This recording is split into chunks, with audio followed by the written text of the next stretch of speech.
আজ ভার্সিটিতে ফাগুন উপলক্ষে একটা প্রোগ্রাম রয়েছে। প্রোগ্রামে আমরা ফ্রেন্ডসরা মিলে একটা গ্রুপ ডান্স করব।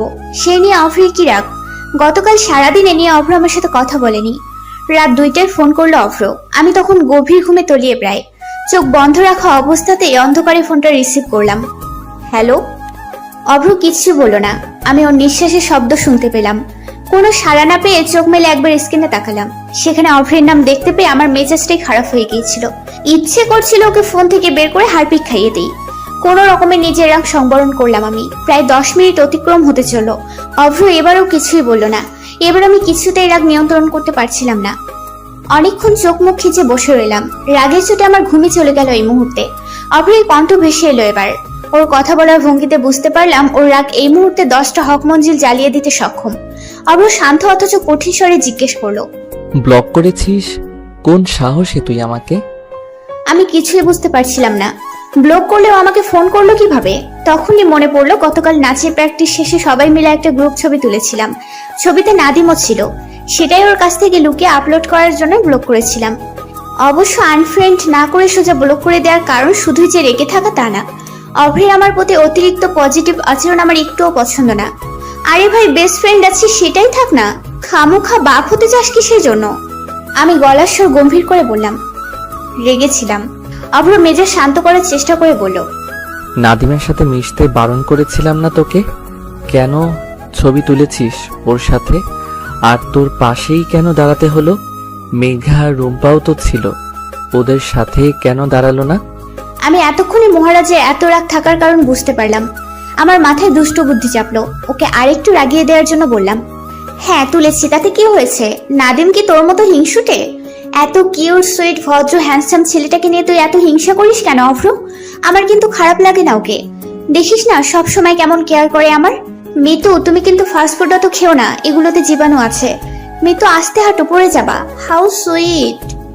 অভ্র কিছু বলো না। কিছুক্ষণ চুপ থেকে দুম করে ফোনটা কেটে দিল। সাথে সাথে ওর নাম্বার থেকে 10 সেকেন্ডের মধ্যে টেক্সট এলো, খবরদার আমার সাথে তুই আর কথা বলবি না মিতু। ও যে ভয়ঙ্কর রেগে আছে তা বুঝতে আমার আর কষ্ট করতে হলো না। ও, আপনাদের তো বলাই হয়নি, আমি মিতুয়া হক। আর এতক্ষণ ধরে যাকে নিয়ে বলছিলাম ও অভ্র, আমার বেস্ট ফ্রেন্ড। অভ্রের সাথে আমার প্রথম যখন পরিচয় হয় তখন আমার বয়স 7 বছর আর অভ্রের বয়স 10 বছর। আমরা একই এলাকাতে পাশাপাশি বিল্ডিং এ থাকতাম। আমি ওকে প্রথম দেখেছিলাম নীলা আপুর বিয়েতে। নীলা আপু আমাদের দুজনেরই প্রতিবেশী ছিল। অভ্র খয়েরি রঙের একটা শার্ট পরেছিল সেদিন, সাথে সাদা ফুল প্যান্ট। ওর হাতে রিমোট কন্ট্রোল গাড়িটা দেখে আমার যে কি লোভ হয়েছিল। কোনো কিছু না চিন্তা করে ওর হাত থেকে ছো মেরে ছিনিয়ে নিয়েছিলাম গাড়িটা। কিন্তু অভ্র আমায় কিচ্ছু বলল না, এমনকি একটু রাগলেও না। আম্মু আমাকে বোঝানোর চেষ্টা করছে মেয়েরা এইসব নিয়ে খেলে না, এটা ছেলেদের খেলনা। কিন্তু আমি কিছুতেই গাড়িটা দেবো না বলেই জেদ করেছিলাম। আমার কান্নাকাটি দেখে আন্টিও আমাকে কোলে নিয়ে আদর করতে করতে আম্মুকে বললেন, থাক ভাবি, এটা নিয়ে মিতু খেলুক, অভ্র মোটেও মন খারাপ করবে না। অভ্র আসলেই সেদিন একটুও মন খারাপ করেনি। পিট চোখে আমার দিকে চেয়েছিল। আমি অবাক হয়ে চেয়েছিলাম ওর দিকে। ছেলেটাকে আমার বড্ড অন্যরকম লেগেছিল সেদিন। অথচ আম্মু যখন আমার চেয়ে ভাইয়াকে একটু বেশি আদর করতেন, আমি সারাদিন মুখ ফুলিয়ে বসে থাকতাম। রাতে আব্বু এলে আব্বুকে অভিনয় করে বিচার দিতাম। কিন্তু এই ছেলেকে দেখো, ওর এত সুন্দর নতুন খেলনা গাড়িটা নিয়ে নিলাম, আবার ওরই মায়ের কোলে বসে আদর খাচ্ছি। অথচ তার মধ্যে এসব নিয়ে কোনো আক্ষেপ নেই, যেন সে মজা পাচ্ছে আমাকে খেলনাটা দিতে পেরে। আমার খুব হাসি পায় এগুলো মনে পড়লে। অথচ আমার সেদিনের অতি দয়ালু বন্ধুর এখন এই হিংসের মাত্রা দেখো। হিংসে নিয়ে কোনো নোভেল যদি দেয়া হতো তাহলে আমাদের অভ্রয় দেশের দুর্নাম একা বয়ে আনতে সক্ষম হতো। এই মিতু, কি রে, আজ বা ক্যাম্পাসে কি প্রোগ্রাম আছে বললি? পরে করে ঘুমালে ভার্সিটি যাবি কখন? আম্মুর ডাকে আমি ঝড়ের গতিতে ঘুম থেকে উঠে বসলাম। উঠেই দেয়াল ঘড়িতে চোখ বুলালাম। ও মাই গড, ইটস টু লেট। আমাকে 10টার আগে ক্যাম্পাসে পৌঁছাতে হবে। অলমোস্ট 9টা বাজতে চললো। আমি তাড়াহুড়ো করে কোনো মতে একটা বসন্তী রঙের শাড়ি গায়ে জড়িয়ে নিলাম। কোনো রকমে তাড়াহুড়ো করে চুলগুলো আঁচড়ে খোপা করে নিলাম। কসমেটিক গুলো একটা ব্যাগে নিয়ে নিলাম। ক্যাম্পাসে গিয়েই সাজবো না হয়। ডাইনিং রুমে যেতেই অভ্রকে চোখে পড়লো। টেবিলে বসে কেমন নির্বিকার ভঙ্গিতে নাস্তা করছে অভ্র। ওর ভাব দেখে মনে হলো ও এই হক মঞ্জিলের একমাত্র জামাই। আমি নিঃশব্দে ওর পাশের চেয়ারটা টেনে বসলাম। ও পাশ ফিরে তাকালো না, যেন আমি এসেছি সেটা একদমই পাত্তা দিচ্ছে না। আমার প্রচুর মেজাজ খারাপ হলো আম্মুর ওপর। এত জামাই আদর করার দরকার কি শুনি? অবশ্য এসব ভেবে কি লাভ? মাঝে মাঝে তো মনে হয় অভ্রই বুঝি আমার আম্মুর আসল ছেলে, আর আমাকে এনেছে রাস্তা থেকে কুড়িয়ে।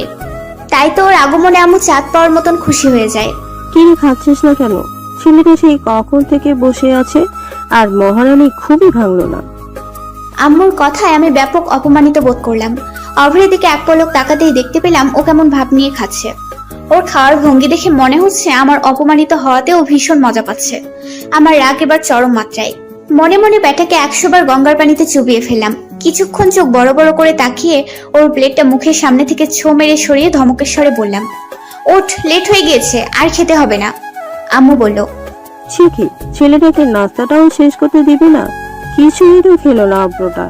আমি চোখ মুখ খিচে বললাম, হ্যাঁ, তোমার অভ্র তো কিছুই খায়নি। গরুর মাংস দিয়ে পরোটা, ডিম, কলা, এতক্ষণ তো আমিই ঠুসেছি সব। আমার কথার মানে বুঝতে পেরে আম্মু আমার প্লেটে তাকিয়ে কিছু বলতে যাবে তার আগে আমি হনহনিয়ে বেরিয়ে পড়লাম। অভ্র তখনও মিটিমিটি হাসছে। ওর হাসি দেখে আমার যেন পিত্তে জ্বলে যাওয়ার উপক্রম হলো। আমি কোনো কথা না বলে ওর বাইকের পেছনে বসে পড়লাম। পুরো রাস্তা আমি ওর সাথে কোনো কথা বলিনি। 1-2 বার ফ্রন্ট মিররে চোখ যেতেই দেখেছিলাম ও নিঃশব্দে আমার দিকে চেয়ে আছে। এর মধ্যে অভ্র বাইকটা একটা রেস্টুরেন্টের সামনে দাঁড় করিয়ে আমাকে জোর করে নাস্তা করালো। আমি খেতে না চাইলে জোর করে নিজের হাতেই খাইয়ে দিল। যেন আমার উপর ওর কত অধিকার। অভ্র এমনই। 20 মিনিটের মধ্যে আমরা ক্যাম্পাসে গেটের কাছে পৌঁছালাম। আমি ওর সাথে এবারও কোনো কথা বললাম না। বাইক থেকে নামতেই অভ্র পেছন থেকে আমার হাত টেনে ধরলো। তীক্ষ্ণ দৃষ্টিতে আমাকে একবার আগাগোড়া অবলোকন করে নিল, তারপর গম্ভীর মুখে বলল, শাড়িটা ব্লাউজের আরো একটু উপরে পড়তে পারিস না? 2 মিনিট সময় দিলাম, এর মধ্যে শাড়ি ঠিক কর। আমি পিঠে হাত দিতেই বুঝতে পারলাম পিঠের একাংশ খালি হয়ে আছে, তবে সেটা খুবই সামান্য।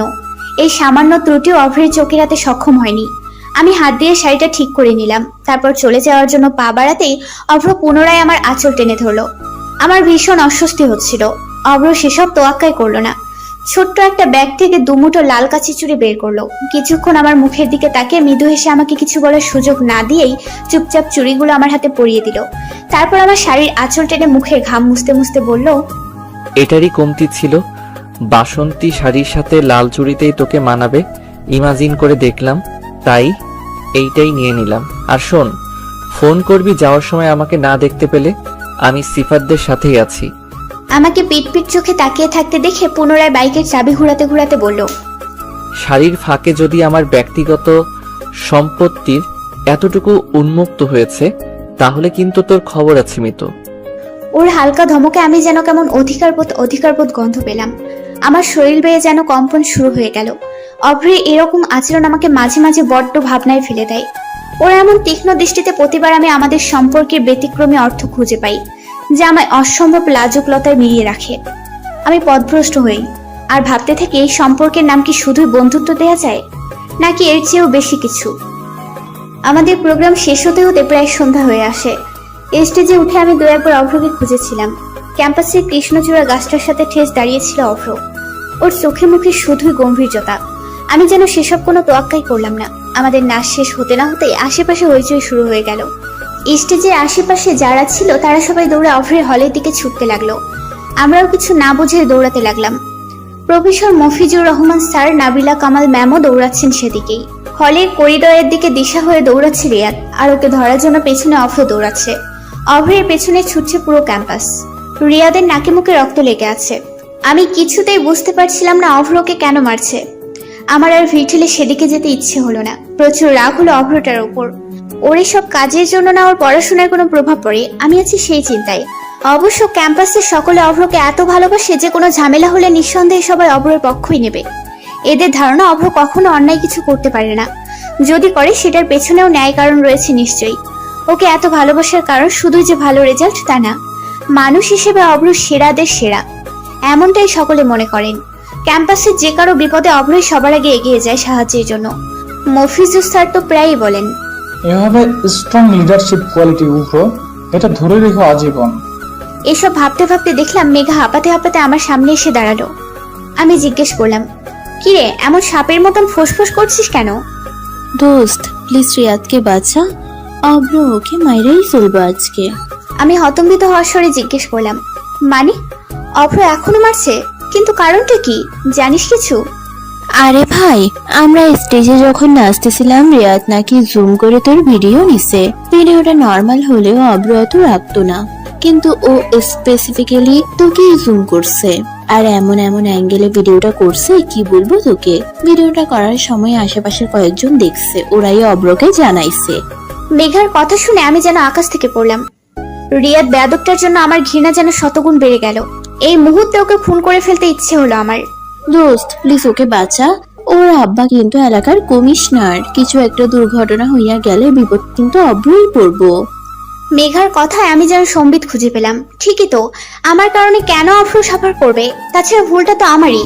আর কোনো কিছু চিন্তা না করে দৌড় লাগালাম। অভ্র এখনো বেধড়ক ভাবে পেটাচ্ছে ওকে। আশেপাশের কেউ ওকে আটকে রাখতে পারছে না। ভিড় ঠেলে আমি ওর সামনে গিয়ে দাঁড়ালাম। অভ্র আমাকেও গ্রাহ্য করলো না, গরম চোখে শুধালো। সর সামনে থেকে। আমি সরলাম না। ওর হাত থেকে লাঠিটা নিয়ে ওকে 2 হাত দিয়ে জাপটে ধরে ঝরঝর করে কাঁদতে কাঁদতে বললাম, আর মারিস না অভ্র, প্লিজ বাসায় চল। অভ্র কিছুই বলল না। হাতের লাঠিটা একপাশে ফেলে আমাকে ছাড়িয়ে নিঃশব্দে প্রস্থান নিল। সেদিনের পর থেকে অভ্রের সাথে আমার 4 দিন যাবত কোনো কথা হয়নি। আমি অনেকবার ফোন করেছি, টেক্সট করেছি, ও কোনো কিছুতে রেসপন্স করেনি। এই প্রথম অভ্র আমার সাথে এতদিন কথা না বলে থাকলো। রাতে ছাদে উঠে ওর বারান্দার দিকেও তাকিয়ে থেকেছি প্রতিদিন। আমাকে দেখা মাত্রই অভ্র রুমে চলে যেত। অভ্রের এমন অদ্ভুত রূপ আমি আগে কখনোই দেখিনি। আমার ভীষণ মন খারাপ হয়ে গেল। পঞ্চম দিনে আমি এদিক সেদিক না চিন্তা করে সোজা অভ্রদের বাসায় চলে গেলাম। কলিং বেলে চাপ দিতে আন্টি হাসি মুখে দরজা খুললো, যেন আমার উপস্থিতি ওনাকে একটু অবাক করেনি, কিংবা আমি আসবো বলেই জানতেন আন্টি। আমাকে দেখা মাত্রই জাপটে ধরে অভিমানী মুখ করে বললেন, আন্টির কথা কি একটুও মনে পড়ে না তোর? বাসা থেকে বেরিয়ে 2 পা এগোলেই তো চলে আসতে পারিস। এত নিষ্ঠুর হলে কবে থেকে রে? আমি আন্টিকে জড়িয়ে ধরে বললাম, তুমিও তো আসো না আমাদের বাসায়, নিষ্ঠুর কি আমি একা? রুম থেকে অয়ন ভাইয়ের স্বর শোনা গেল। কিরে মিতু, থাকিস কোথায়? তোকে তো দেখি না রে। ভার্সিটিতে উঠে বুঝি বড় হয়ে গেছিস? তাহলে বিয়ে টিয়ে দিয়ে দেই, কি বলিস? অয়ন ভাইয়ের কথায় ভাবি আর আন্টি একসাথে হেসে ফেললো। আমি মুখ ফুলিয়ে বললাম, হ্যাঁ তা তো দেবেই, খুব জ্বালাচ্ছি না তোমাদের? ভাবি আমার হাত ধরে টেনে ঘরে নিতে নিতে বললেন, হয়েছে, ভাই বোনেতে মিলে পরে ঝগড়া করবে। মেয়েটাকে বাইরে দাঁড় করিয়ে রাখার ইচ্ছে নাকি তোমাদের? সোফায় বসে আমি অয়ন ভাই আর আন্টি মিলে ক্রিকেট খেলা দেখছি। খেলা না বুঝলেও আমার ভীষণ মজা লাগছে। ভাবি একটু পরপর এটা সেটা নাস্তা বানিয়ে দিয়ে যাচ্ছে। অয়ন ভাই একটু পরপর লাফিয়ে উঠে মাথায় হাত দিয়ে গম্ভীর কণ্ঠে বলছে, শিট শিট মিতু, আজকেও মনে হয় হারবো রে। সবার সাথে খুশ গল্পে কখন দুপুর হয়ে গেল আমি খেয়ালই করলাম না। এত কিছুর মধ্যে আমি অভ্রের কথাই ভুলে গেলাম। আন্টি আর ভাবি আমাকে কিছুতেই বিকেলের আগে যেতে দেবেন না বলে সিদ্ধান্ত নিয়ে ফেলেছেন। আম্মুকেও ফোন করে জানিয়ে দিলেন যেন আমাকে নিয়ে চিন্তা না করে। বিকেলে অয়ন ভাইয়া দিয়ে আসবে বাসায়। 1:30টার মধ্যে প্রায় সকলের খাওয়াই শেষ। খেলাম না শুধু আমি। অভ্রের কথা জিজ্ঞেস করায় আন্টি বলল, বাইরে আছে কোথাও, চলে আসবে, তুই খেয়ে নে। আন্টিকে বললাম অভ্র এলে আমি খাবো। এটা শুনে আন্টি আর আমাকে জোর করলেন না, মিটিমিটি হাসলেন। আমি এই হাসির অর্থ খুঁজে পেলাম না। দুপুর 2টার দিকে অভ্র কাকবেচা হয়ে বাসায় প্রবেশ করলো। আন্টি হন্তদন্ত পায়ে ওকে তোয়ালে এনে দিল। অভ্র তখন আমাকে খেয়াল করেনি। কিছুক্ষণ পর গোসল শেষ করে পরনে একটা তোয়ালে পেঁচিয়ে খালি গায়ে আরেকটা তোয়ালে দিয়ে চুল মুছতে মুছতে ড্রয়িং রুমে প্রবেশ করলো। এসে আমাকে সোফায় বসে থাকতে দেখে অভ্র একটুও চমকালো না, এমনকি কথাও বললো না। আমি আত্মসম্মান বিসর্জন দিয়ে নিজে থেকে বললাম, কেমন আছিস অভ্র? ফোন ধরিস না কেন তুই? তোর সাথে কথা না বললে আমার মাথা কিলবিল করে বন্ধু। অভ্র তীক্ষ্ণ দৃষ্টিতে আমাকে একবার দেখে নিল। আমার কথার জবাব না দিয়ে বলল, খেয়েছিস? না। আমিও খাইনি। ওঠ, আমাকে ভাত বেড়ে দিবি। আমি ভ্রুকুচকে ওর দিকে চেয়ে রইলাম। বলে কি, যে মেয়েকে এখনো আম্মু ভাত মুখে তুলে না দিলে খাই না, তাকে কিনা ভাত বেড়ে দেওয়ার আদেশ করা হচ্ছে? অভ্র আমায় হা করে তাকিয়ে থাকতে দেখে পুনরায় বলল, কথা কানে গেল না মনে হয়? আমি না খেয়ে আছি, কেউ কি শুনতে পেলো? আন্টি অলরেডি সব খাবার টেবিলে গুছিয়ে রেখেছিলেন আমাদের জন্য। আমি সেগুলোই অভ্রের প্লেটে একটু একটু করে বেড়ে দিলাম। তারপর বসে নিজের প্লেটে ভাত নিতে যেতেই অভ্র আমার হাত টেনে ধরলো। কি হলো? অভ্র কোনো জবাব দিল না। তারপর নিজের প্লেটের খাবার থেকে মেখে আমাকে খাইয়ে দেওয়ার জন্য হাত বাড়ালো। আমি কিছুই বুঝতে পারছিলাম না। আমাকে চুপ থাকতে দেখে অভ্র বলল, হা করবি নাকি দিব এক চর? আমি হা করলাম। অভ্র আমাকে খাইয়ে দিচ্ছে। রান্না এত ভালো হয়েছে যে আমি খেয়ালই করলাম না অভ্র শুধু আমাকেই খাইয়ে দিচ্ছে, নিজে কিছুই খাচ্ছে না। আমি হাত মুখে নিতে নিতে বললাম, তুই খাচ্ছিস না যে? অভ্র এবারও কিছুই বলল না। খাওয়া শেষ হলে নিজ হাতে খাবারগুলো গুছিয়ে রাখলো। তারপর প্লেটগুলো ধুতে ধুতে বলল, বাইরে থেকে খেয়ে এসেছি আমি। অভ্রকে আমি বহু সময় ধরে চিনি, আবার যেন একদমই চিনি না। মাঝে মাঝে আমার ভীষণ কৌতূহল হয় অভ্রকে জানবার জন্য। এই ছেলেটাকে মাঝে মাঝে আমার কেমন অন্যরকম মনে হয়। এই অভ্র আমায় প্রতি কাজে উপলব্ধি করায় সে আমায় প্রতিনিয়ত বিস্ময় করা থেকে কখনোই বিরত থাকবে না। আমাকে তাকিয়ে থাকতে দেখে অভ্র বলল, চা খাবি? আমি মাথা উপর নিচ করে বুঝালাম হ্যাঁ খাবো। কিছুক্ষণের মধ্যে অভ্র চা বানিয়ে আনলো। আমি চা খেতে খেতে টিভি দেখছি আর অভ্র আমার পাশে বসে কানে হেডফোন লাগিয়ে গান শুনছে। আমার বারবার মনে হচ্ছে অভ্র আমার দিকে তীক্ষ্ণ দৃষ্টিতে চেয়ে আছে। আমি পাশ ফিরে তবুও তাকাই না। অভ্রের অনেক আচরণের অর্থ আমি বুঝি, তবুও যেন বুঝি না। ওর চোখ দুটো প্রতিবার আমায় অনেক কিছুই বলে। আমি তবুও মুখ ফিরিয়ে নেই এবং তাদের জানিয়ে দিই আমি তার চক্ষুদের প্রতি ইচ্ছুক নই। কোথায় যেন একটা ব্যারিকেড আমার, আবার কোথাও তীব্র যন্ত্রণা অব্রবিহীন। এত কিছুর মধ্যেও যেটা আমি চাইলেও অস্বীকার করতে পারি না তা হলো অভ্র আছে বলেই মিতু ভালো থাকে, অভ্রই তাকে ভালো রাখে। বৈশাখের কাঠফাটা রোদে প্রকৃতি এখন বিবর্ণ প্রায়। এই রুদ্ররুক্ষ সকালে আমি আর অভ্র ভার্সিটিতে যাওয়ার জন্য বের হলাম। এই মুহূর্তে আমি যে তেতে অমলেট হয়ে যাচ্ছি সেদিকে এই স্বার্থপর প্রকৃতির কোনো খেয়াল আছে? নেই। রাস্তায় বের হয়ে আমার মনে হলো পৃথিবীর সব ফালতু ব্যাপার নিয়ে মানুষের যত আক্ষেপ, অথচ চৈত্রের রাক্ষসী রূপে বর্ণনা দিয়ে কোনো কবি সাহিত্যিকরা কি বিভৎস কিছু লিখতে পারেনি? চাইলেই লিখতে পারতো, কিন্তু এসব লিখে মিতুকে তৃপ্তি দেওয়ার মতন মহান হৃদয় কোনো কবি সাহিত্যিকদের নেই। তাতে কি? মিতু এসবের ধার ধারার মেয়ে নয়। মিতু অলওয়েজ সো বুড়ো আঙুল to all irritating things and move on. আজ আর অভ্র বাইক নিল না, আবার রিক্সাও নিতে চাইল না। এই ছেলেটার মতে গতি আমি মাঝে মাঝে বুঝে উঠতে পারি না। এটাকে কখনো কখনো আমার নিউটনের সূত্রের মতন জটিল মনে হয়। এই জটিল লোকের নাকি আজ হেঁটে হেঁটে ভার্সিটি যাওয়ার মতন মোস্ট অ্যানোয়িং অ্যান্ড ইউয়ার্ড ইচ্ছেটা হলো। আমার রক্তলাল চোখে তাকিয়ে থাকাও যেন তার সেই মুহূর্তে বাড়াভাতে ছাই দেওয়ার মতন মনে হলো। আরে ভাই, তোর রোদ খাইতে ইচ্ছে করলে সারাদিন চিত হইয়া শুইয়া থাক মরুভূমিতে, না হয় সূর্য ব্লেন্ডার কইরা জুস বানাই খা। আমাকে কেন টানতেছিস এসবে? জীবনে কি ক্ষতি করছি আমি তোর? তোকে বন্ধু বানানোর শাস্তি এত তিতা? ইয়া মাবুদ, আমাকে এই গরু সঙ্গ ত্যাগ করার তৌফিক দান করুন। আমার একটু হাঁটতে ইচ্ছে হচ্ছিল না। বারবার বিরক্তি নিয়ে অভ্রের দিকে চোখ বড় বড় করে তাকাচ্ছি, কিন্তু ব্যাটার সেসবে পরোয়া করার মতো নরম মন হলো না। এবার বিরক্তি নিয়ে থম মেরে দাঁড়িয়ে পড়লাম আমি।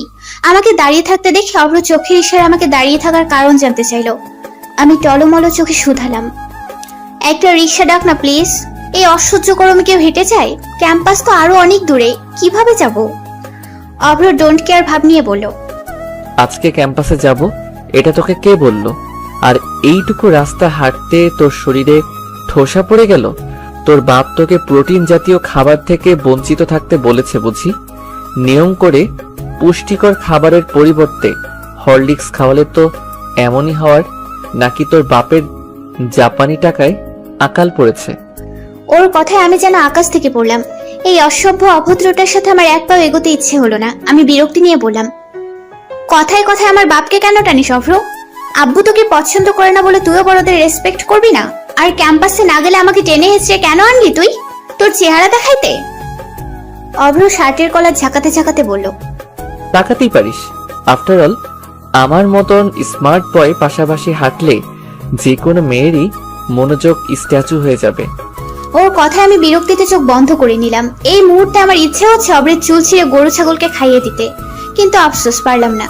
আমাকে এভাবে তাকিয়ে থাকতে দেখে অভ্র বলল, তোর কোনো আইডিয়া আছে তোকে যে পেত্নির মতন লাগছে? চোখ সরা। তোর এই চোখে তাকায় থাকা অবস্থায় একটা ছবি নিলে আমাদের শিক্ষককে পেতনি বলে চালিয়ে দিয়ে ভাত খাওয়ানো যাবে মিতু। নেহাত আমি ভীষণ দয়ালু, তাই তোর এসব ভয়ঙ্কর রূপ রোজ দেখার পরেও হার্ট অ্যাটাক করবি না। তোর জন্য মায়া লাগে তো।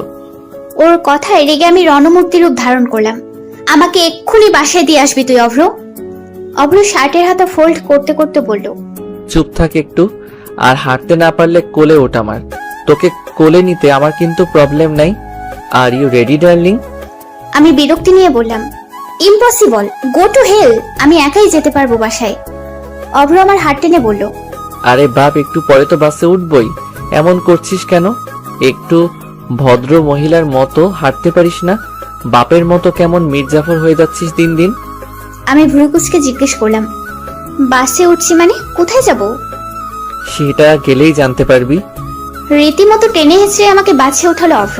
কিছুক্ষণ বিরক্তি নিয়ে বসে থেকে ক্লান্ত হয়ে কখন অভ্রের কাঁধে মাথা রেখে ঘুমিয়ে পড়েছিলাম খেয়াল করিনি।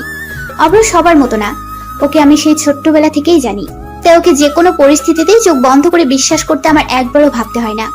হি is my comfort zone. Abhra মানে মিতুর কিছুই হবে না। এই তো সেদিনের কথা।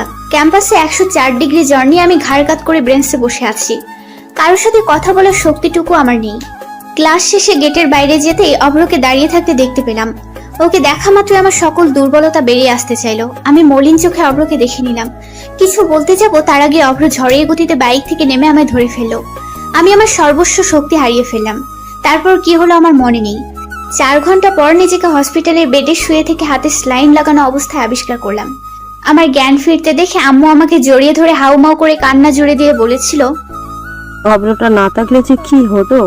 ছেলেটা 4 ঘন্টা ধরে কেমন উন্মাদের মতো করছে। তোর ঔষধপত্র যা লাগে সব অভ্র দৌড়াদৌড়ি করে এনেছে। আমি ক্লান্ত চোখে আম্মুর কথা শুনছিলাম। কিছুক্ষণ পর আন্টি আর ভাবি এলেন আমায় দেখতে। অভ্র এলো না। আরো 1 ঘন্টা ঘুমিয়ে চোখ মেলার পরই চোখের সামনে কারো শান্ত চাহনি আবিষ্কার করলাম। অভ্র আমার বেডের পাশেই বসে আছে। ওকে কেমন ক্লান্ত দেখালো, চোখগুলো ফুলে ফুলে আছে।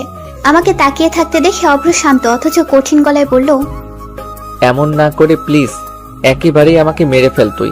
আমার শান্তি তো তোর সহ্যই হয় না, তাই না? ঠিক মতো খাওয়া দাওয়া করবি না, শরীরে রোগ বাঁধিয়ে বসে থাকবি, লো প্রেশার নিয়ে পাকিস্তানি সিরিয়াল দেখবি। তোর এনআইডি কার্ডে 21 বছর বয়সের জায়গায় 10 বছর দেওয়া উচিত, মিতু। আমি সেদিন কিছুই বলিনি ওকে। ওর প্রতিটা বাক্যই কেমন যত্নশীল লাগছিল আমার। আমাকে শান্ত বাচ্চাটির মতো হাসি মুখে চেয়ে থাকতে দেখে অভ্র বলেছিল, হাসবি না তুই, একদম হাসি বন্ধ। আর কোনোদিন এমন আনডিসিপ্লিন চলাফেরা যদি দেখেছি, আমাকে হার্ট অ্যাটাক দেওয়ার অপরাধে তোর 14 গোষ্ঠীকে জেলের ভাত খাওয়াবো, দেখিস। অভ্র এই কথা শুনে আমি বেশ শব্দ করেই হেসে ফেললাম। ভুলে গেলাম সকল অসুখ, সকল ব্যথা। অবশ্য পুরোটা অভ্রই আমার কাছে একটা কমফোর্ট জোনের প্যাকেট। পৃথিবীতে বাবা আর ভাইয়ের পরে একটা ছেলেই আমার সবসময় নিরাপদ অনুভব করায়, যার কারণে অভ্রকে শুরু থেকে বেস্ট ফ্রেন্ডের প্রমোশন করিয়ে দিয়েছিলাম। অভ্র নিচু হয়ে বসলো, যেন আমার মাথাটা ওর কাজ ছুতে কষ্ট করতে না হয়। আমার ঠোঁটে প্রশান্তির হাসি। ঢাকা থেকে বাসে করে আমরা কুমিল্লার দাউদকান্দি উপজেলায় এসে পৌঁছালাম। বাসের পুরোটা সময় অভ্র কাকে যেন বারবার ফোন করে জানাচ্ছে আমরা কখন কোথায় আছি। আমি ভ্রুকুচকে ওর দিকে জিজ্ঞাসা সূচক দৃষ্টিতে তাকাতেই প্রতিবার জবাব দিয়েছে, তোকে কিডন্যাপ করার প্ল্যান করতেছি দোস্ত। Are you prepare to accept me as your কিডন্যাপারার? প্রতিবার আমি বিরক্তি নিয়ে আবার ঘুমিয়ে পড়েছি। আমরা দাউদকান্দি ফ্লাইওভারের নিচে দাঁড়িয়ে। আমি কিছুই বুঝতে পারছি না। আমি যেন এবার ভীষণ উদ্বেগ হয়ে পড়লাম ভেতরে ভেতরে। বারবার মনে হচ্ছিল আমার অভ্রের সাথে এত দূর আসাটা ঠিক হয়েছে কিনা। তার উপর আব্বু আম্মুকেও জানানো হয়নি। আমার ভয় হচ্ছে শুধু আব্বুকে নিয়ে। এসব ভাবতে ভাবতেই দেখলাম অল্প বয়সী 2জন ছেলে দূর থেকে অভ্রকে দেখে দৌড়ে এসে জড়িয়ে ধরলো। আমি ভ্যাবাচাকা খাওয়ার নাই তাকিয়ে রইলাম কিছুক্ষণ ওদের দিকে। ওদের কুশল বিনিময় চলল বেশ অনেকক্ষণ যাবৎ। তারপর কালো শার্ট পরা ছেলেটি আমাকে হাসি খুশি মুখ করে জিজ্ঞেস করলো, কেমন আছো মিতু আপু? আমি বিস্ময় নিয়ে জিজ্ঞেস করলাম, তুমি আমাকে চেনো? ছেলেটি হেসে জবাব দিল, হ্যাঁ, উগ্র ভাইয়া, ফুপি, অয়ন ভাইয়া, ওরা সবাই তো তোমার কথা বলে। তোমার ছবিও কতবার দেখিয়েছে ফুপি আমাদের। আন্টিকে বারবার ফুপি বলাতে আমার বুঝতে অসুবিধা হলো না অভ্র আমাকে ওর নানা বাড়ি নিয়ে এসেছে। আমি বুঝতে পারছি না অভ্র হঠাৎ এখানে কেন নিয়ে এলো আমায়। আবার মনে মনে ভাবতে লাগলাম হয়তো কোনো কাজে এসেছে, আর কোনো সঙ্গ না পেয়ে আমাকেই টেনে হিচড়ে নিয়ে এসেছে। কিন্তু আন্টি ওদের আমার ছবি দেখিয়েছে, ব্যাপারটা কেমন রহস্যজনক মনে হলো আমার। আমি কৌতূহল নিয়ে অভ্রকে জিজ্ঞেস করলাম, অভ্র এখানে কেন আসলাম আমরা? বিকেলের আগে যেতে পারবো তো? আমি কিন্তু বাসাতে এসব ইনফর্ম করি নাই, তুই ভালো করেই জানিস সেটা। অভ্র আমার সামনে উঠতে থাকা চুলগুলো কানের কাছে গুজে দিয়ে বলল, আপনার সেসব নিয়ে ভাবতে হবে না ম্যাডাম। তাছাড়া আপনি এখানে আছেন সেটা আন্টি অলরেডি জানে। আমি আটকে উঠে জিজ্ঞেস করলাম, জানে মানে? এই অভ্র তুই বলে দিস আম্মুকে? হায় হায়, এখন কি হবে? আব্বু জানতে পারলে আমি শেষ রে। আর আম্মু জানলে তুই আমাকে কেন জানালি না আগে? অভ্র বিরক্তি নিয়ে বলল, জানালে মনে হয় তুই ঢ্যাং ঢেঙিয়ে চলে আসতি। বেশি কথা বলিস তুই, চুপচাপ হাট। আর আমি বলিনি কিছুই। আম্মুই গতকাল আন্টিকে বলেছে যাতে তোকে দীপার বিয়েতে যেতে দেয় আমার সাথে। আম্মুরা গতকালই এসে পড়েছে। আমরা বিপা মানে তোর মামাতো বোনের বিয়েতে এসেছি অভ্র? এই গাধা, আগে বলতে পারিসনি এটা? আগে বলে আমি ভালো কিছু পরে আসতে পারতাম। শিট, একটু দেখ তো আমাকে ঠিকঠাক লাগছে কিনা। অভ্র তীক্ষ্ণ দৃষ্টিতে আমাকে একবার আগাগোড়া দেখে নিয়ে মুখে রহস্যময় হাসি ঝুলিয়ে চুপচাপ হাঁটতে লাগলো। ওকে চুপ থাকতে দেখে আমি জিজ্ঞেস করলাম, কি রে, কেমন লাগছে বললি না তো? অভ্র আমার দিকে এক পলক তাকিয়ে দুঃখী দুঃখী কণ্ঠে হাত জোর করে বলল, মিতু প্লিজ আমাকে বাঁচতে দে, আর কোনোদিন এত নিখুঁতভাবে তোর দিকে তাকাতে বলবি না। আমি যথেষ্ট ধৈর্যশীল মানুষ, তুই কিন্তু আমার মতো নিষ্পাপ পুরুষের ধৈর্য পরীক্ষা করছিস। আমি বিস্ময় নিয়ে ভেবাচাকা খাওয়ার নেয় মাথা চুলকাতে চুলকাতে প্রশ্নসূচক দৃষ্টিতে ভ্রুকুচকে তাকিয়ে রইলাম ওর দিকে। ওর কথায় আগামাতে কিছু বুঝতে পারছিলাম না আমি। আমাকে কেমন লাগছে সেটা বলতে হলে ওকে ধৈর্য ধরতে হবে? অদ্ভুত তো। হাঁটতে হাঁটতে আমরা চলে এলাম গন্তব্যে। অভ্রদের নানু বাড়িটা কিছুটা পুরোনো দিনের বাড়িগুলোর মতো। ওর মা বাবা সবাই একই ছাদের নিচে থাকেন, অর্থাৎ জয়েন্ট ফ্যামিলি। বাড়িতে ঢুকতে বাচ্চাদের ছোটাছুটি চিৎকার চেঁচামেচি শুনতে পাওয়া গেল। আমাকে দেখতে পেয়ে মামুনিরা এমন ভাবে জড়িয়ে ধরলেন যেন আমাকে তারা আগে থেকেই জানেন চেনেন। আমি অফ্রের নানা বাড়ির মানুষ বলতে বিপাদে দেখেছিলাম একবার অফ্রের বাসায়। তাছাড়া বাকি সকলের গল্প আন্টির থেকে শোনা, কখনো সামনে থেকে দেখা সৌভাগ্য হয়নি। সকলের হইচই শুনতে পেয়ে আন্টি আর ভাবি দোতলা থেকে দৌড়ে নামলেন। ভাবি এসে আমাকে জড়িয়ে ধরে ফিসফিস করে বলতে লাগলেন, অভ্র কিন্তু আসতে চায়নি। যে বললাম মিতুকে নিয়ে এসো, ওদের বাসায় গতকাল বলে দিয়েছি, অমনি হনহনিয়ে চলে এলো। ভাবো একবার কত হিপোক্রিয়েট দেবর আমার। ভাবির কথা শুনে আমি আর হাসি দমিয়ে রাখতে পারলাম না, বেশ শব্দ করেই হেসে ফেললাম। অচেনা পরিবারের কথা মাথায় এলো না আমার হাসির শব্দে আশেপাশে সকলের দৃষ্টি এখন আমার দিকে। কেবল প্রশ্নসূচক দৃষ্টিতে তাকিয়ে আছে সবাই। আমি একটু ইতস্তত বোধ করলাম। এরপর কারো দিকে নজর যেতেই দেখতে পেলাম কেবল একজন পুরুষের দৃষ্টি শান্ত। আশেপাশের কাউকে পরোয়া করলো না সে বেপরোয়া পুরুষ। কেমন বিস্ময় নিয়ে তাকিয়ে রইল অভ্র, যেন এর চেয়ে সুন্দর হাসি সে আজন্ম দেখেনি। চারদিকে এত হইচই দেখে কেমন উৎসব মুখর মনে হচ্ছে সবকিছুই। এই কয়েক ঘন্টায় সবাই আমাকে এত আপন করে নিল যে আমার মনে হচ্ছে না আমি এদের রক্তের কেউ নই। অভ্রের সব কাজিরাই আমাকে সঙ্গ দিচ্ছে। তার মধ্যে একজন আছে যাকে আমার ভীষণ ভালো লাগলো। মেয়েটার নাম স্মৃতি। বাকি সবার চেয়ে ওকে আমার বেশ মিষ্টি লেগেছে। মেয়েটা অত্যন্ত মিশুক ধরনের। এইটা নাও। আমার হাতে একটা প্যাকেট ধরিয়ে দিয়ে স্মৃতি পুনরায় নিজের কাজে চলে গেল। এমনকি প্রশ্ন করার সময়টুকুও দিল না। আমি খুলবো না ভেবেও কৌতূহল নিয়ে প্যাকেটটা খুলেই ফেললাম। একটা সাদা গোলাপ আর একটা সবুজ রঙের শাড়ি। আমি বিস্ময় নিয়ে কিছুক্ষণ তাকিয়ে শাড়ির ভাঁজ খুলতে একটা চিরকুট বেরিয়ে এলো, যাতে খুব যত্ন করে লেখা, শুভ্র ফুলের খোপায় যেন শুভ্র ফুলই দেখতে পাই। আমার ফুলের জন্য শাড়ির চেয়ে শ্রেষ্ঠ উপহার অন্যটি পেলাম না। আমার খুব ইচ্ছে হয় জানিস, তোকে আজীবন শাড়িতে দেখার। গিন্নিদের মতো শাড়ি পরে আমাকে শাসন করবি, ভাত বেড়ে খাওয়াবি, আমার বাচ্চাদের খেয়াল রাখবি, আরো কত শত ভাবনা আমার। সেসব ভাবনা আপাতত দমিয়ে রাখলাম। শোন, পাশে আরেকটা প্যাকেটে পেটিকোট আর ব্লাউজ আছে। এই মুহূর্তে রেডিমেডটাই ম্যানেজ করতে পেরেছি, ফটাফট পরে ফেল। আমি বারান্দায় দাঁড়িয়ে চিরকুটটা পরে থম মেরে বসে পড়লাম। আমি খুব লজ্জা লাগছিল আমার। এটা যে অভ্রই পাঠিয়েছে তা জেনেও বিশ্বাস করতে চাচ্ছি না। আমার কেন জানি না একটুও রাগ হলো না অভ্রের ওপর। ওর সামনে গিয়ে জিজ্ঞেস করতে ইচ্ছে হচ্ছে না কেন লিখেছি সেগুলো, কোন অধিকার নিয়ে। আমি শাড়ি পরেছি বেশ অনেকক্ষণ হয়, কিন্তু আমার কেন জানি না বাইরে যেতে সাহস হচ্ছে না। শরীরের শীতল কাপড়ে নিয়ে বসে রইলাম রুমেই। এই অভ্রকে আমার জানা নেই। এ যে এক অন্যরকম পুরুষ। তার তীক্ষ্ণ দৃষ্টিতে তাকিয়ে থাকা আবেগময় চিরকুট আমায় যেন খুব বিশাল কিছুর ইঙ্গিত দিচ্ছে। এসব ভাবতে ভাবতে হঠাৎ দরজায় ছিটকানি লাগানোর আওয়াজ কানে এলো আমার। আমি ঝটপট পেছনে তাকালাম। অভ্র। ওকে দেখে আমার তাৎক্ষণিক কি যেন হলো। আমার মুখে কোনো শব্দ নেই। লজ্জায় ভয়ে আমি মিয়ে গেলাম। নিঃশব্দ পায়ে আমার সামনে এসে দুই হাত বেঁধে কেমন নির্বিকার ভঙ্গিতে দাঁড়ালো অভ্র। আমি চোখ তুলে তাকাতে পারলাম না। অভ্র স্বাভাবিক কণ্ঠে বলল, আমাকে এতক্ষণ দাঁড় করিয়ে রাখার জন্য তোকে কি শাস্তি দেওয়া যায় বলতো? আমি আমতা আমতা করে বললাম, অভ্র প্লিজ, আমার কেমন যেন লাগছে, তুই চলে যা। কেউ এসে পড়লে ব্যাপারটা খারাপ দেখাবে। তক্ষুনি আন্টির কণ্ঠ ভেসে এলো, কি রে মিতু, রেডি হচ্ছিস নাকি? দরজা বন্ধ কেন? আমি ভয়ে জবুঠুবু হয়ে ঢোক গিলে অফ্রির দিকে তাকালাম। আমার অবস্থা দেখে অভ্র ঠোঁট টিপে হাসছে। ভীষণ রাগ হলো ওর ওপর। আমি কাঁপা কাঁপা গলায় জবাব দিলাম, আর 10 মিনিট দাও আন্টি, আমি অলমোস্ট রেডি হয়ে গিয়েছি। আন্টি চলে গেল, সাথে রেখে গেল তারই গর্ভে ধারণ করা আতঙ্কটাকে। আমি চোখ বড় বড় করে অফ্রির দিকে তাকালাম। কড়া গলায় কিছু বলতে যাব, তখনই ওর শীতল হাতের স্পর্শ আমার ঘাড়ে লাগলো। অভ্র পেছন থেকে আমার গলাটা ধরে একদম ওর মুখের সামনে নিয়ে এলো। আমি চোখ বন্ধ করে ফেললাম। আমাকে কিছু বলার সুযোগ না দিয়ে ওর ঠোঁটের স্পর্শ বসিয়ে দিল আমার গালে। তারপর কানের কাছে ফিসফিস করে বলতে লাগলো, তুই নিকোটিন কিংবা অভ্যাস নস, তুই আমার মায়াবতী মিতু।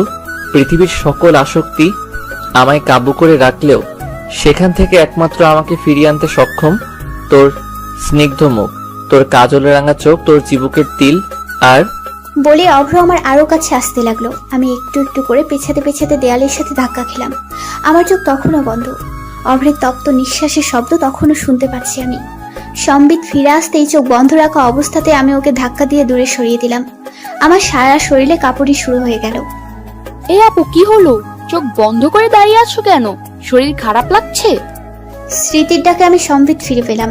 তাৎক্ষণিক নিজের ঘাড়ে হাত রাখতেই ভাবতে লাগলাম, আসলেই কি অভ্র এসেছিল, নাকি এটা শুধুই আমার কল্পনা। না, শরীর খারাপ না, তুমি যাও, আমি আসছি। কেমন একটা অদ্ভুত চিন্তায় পড়ে গেলাম। অভ্র এমন কিছু করেছে আমার মন কিছুতেই বিশ্বাস করতে চাইছে না।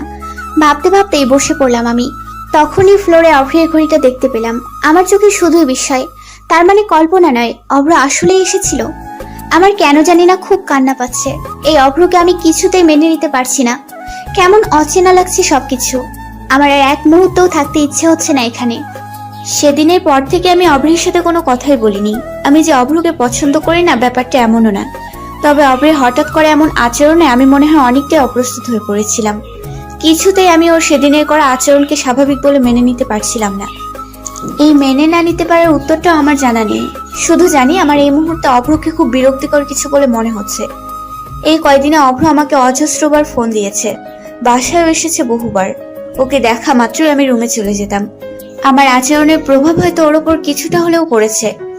অভ্র গত 2 দিন যাবত আমার সামনে আসেনি, এমনকি একবারও ফোন করেনি।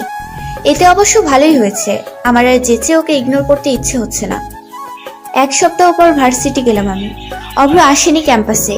তারপর আরো কয়েকদিন টানা ক্যাম্পাসে অভ্রকে দেখতে পেলাম না আমি। সিফাতকে জিজ্ঞেস করায় বলল অভ্র গত 10 দিন ধরে ভার্সিটিতে আসে না। তার মানে বিপার বিয়ের পর থেকেই এবার আমার কেমন চিন্তা হতে শুরু করলো। অভ্র ক্যাম্পাসে আসেনি এতদিন, তাহলে আছে কোথায় হতচ্ছাড়াটা? বান্ধবীর থেকে পাওয়া গোপন রিয়েকশনে দেবদাস হয়ে যায়নি তো? 12তম দিনে বারান্দার দোলনায় বসে আরাম করে বড়ের আচার খাচ্ছিলাম আমি। বাসার সামনের গলিতে দাঁড়িয়ে থাকা কয়েকটা ছেলে কেমন শকুন দৃষ্টি নিয়ে আমার দিকে তাকিয়ে শীষ বাজাচ্ছিল। লাল রঙের শার্ট পরা ছেলেটা জিভে বারবার ঠোঁট ভিজাচ্ছে দেখে আমার কেমন শরীর ঘিন ঘিন করতে আরম্ভ করলো। চেহারায় কেমন বখাটে ছাপ দেখা গেল ওদের অঙ্গি ভঙ্গি দেখে কেমন গা গুলিয়ে আসার উপক্রম হলো আমার। শান্তি মতো একটু বারান্দায়ও বসতে পারলাম না। এদের কারণেই এদেশের মেয়েরা এখনো অনিরাপদ। পড়াশোনা ছেড়ে দিয়ে বাপের টাকায় বখাটেপনা করে বেড়াতে এরা স্বাচ্ছন্দ্য বোধ করে। আমার ইচ্ছে হলো এদের ধরে গণপিটুনি খাওয়াতে, কিন্তু আমি সেটা করলাম না। নিজের প্রতিবাদী ভাবনাকে দমিয়ে রুমে ফিরে গেলাম আমি। রুমে আসার 2 মিনিটের মধ্যেই বাইরে হইচই শোনা গেল। চিৎকার চেঁচামেচিতে আমি আর আম্মু গেটের বাইরে আসতেই দেখতে পেলাম ওই ছেলেগুলোর মধ্যে লাল শার্ট পরা ছেলেটা অভ্রের পা ধরে বসে আছে। আমাকে দেখা মাত্রই ছেলেটা হাঁটু গেড়ে বসে হাত জোর করে বলতে লাগলো, আখা মাফ কইরা দেন, আর এমন করবো না, ভাইরে কোন সাইরা দিতে। বলে আবার কান্না শুরু করে দিল। আম্মু কিছুই বুঝতে পারছিল না, কেমন বিস্ময় আর হতভম্ব হওয়ার ন্যায় তাকিয়ে রইল আমার দিকে। তারপর ইশারায় আমিও বোঝালাম যে আমিও কিছুই জানি না।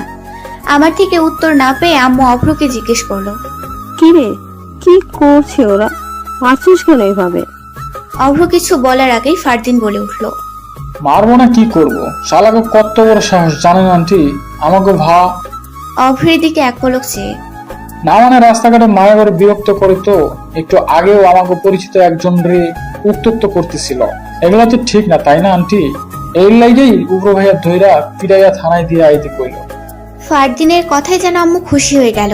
ওর মাথায় হাত বুলিয়ে বলতে লাগলো, খুব ভালো কাজ করছো বাবা, ওদেরকে আসলেই পুলিশে দেওয়া উচিত।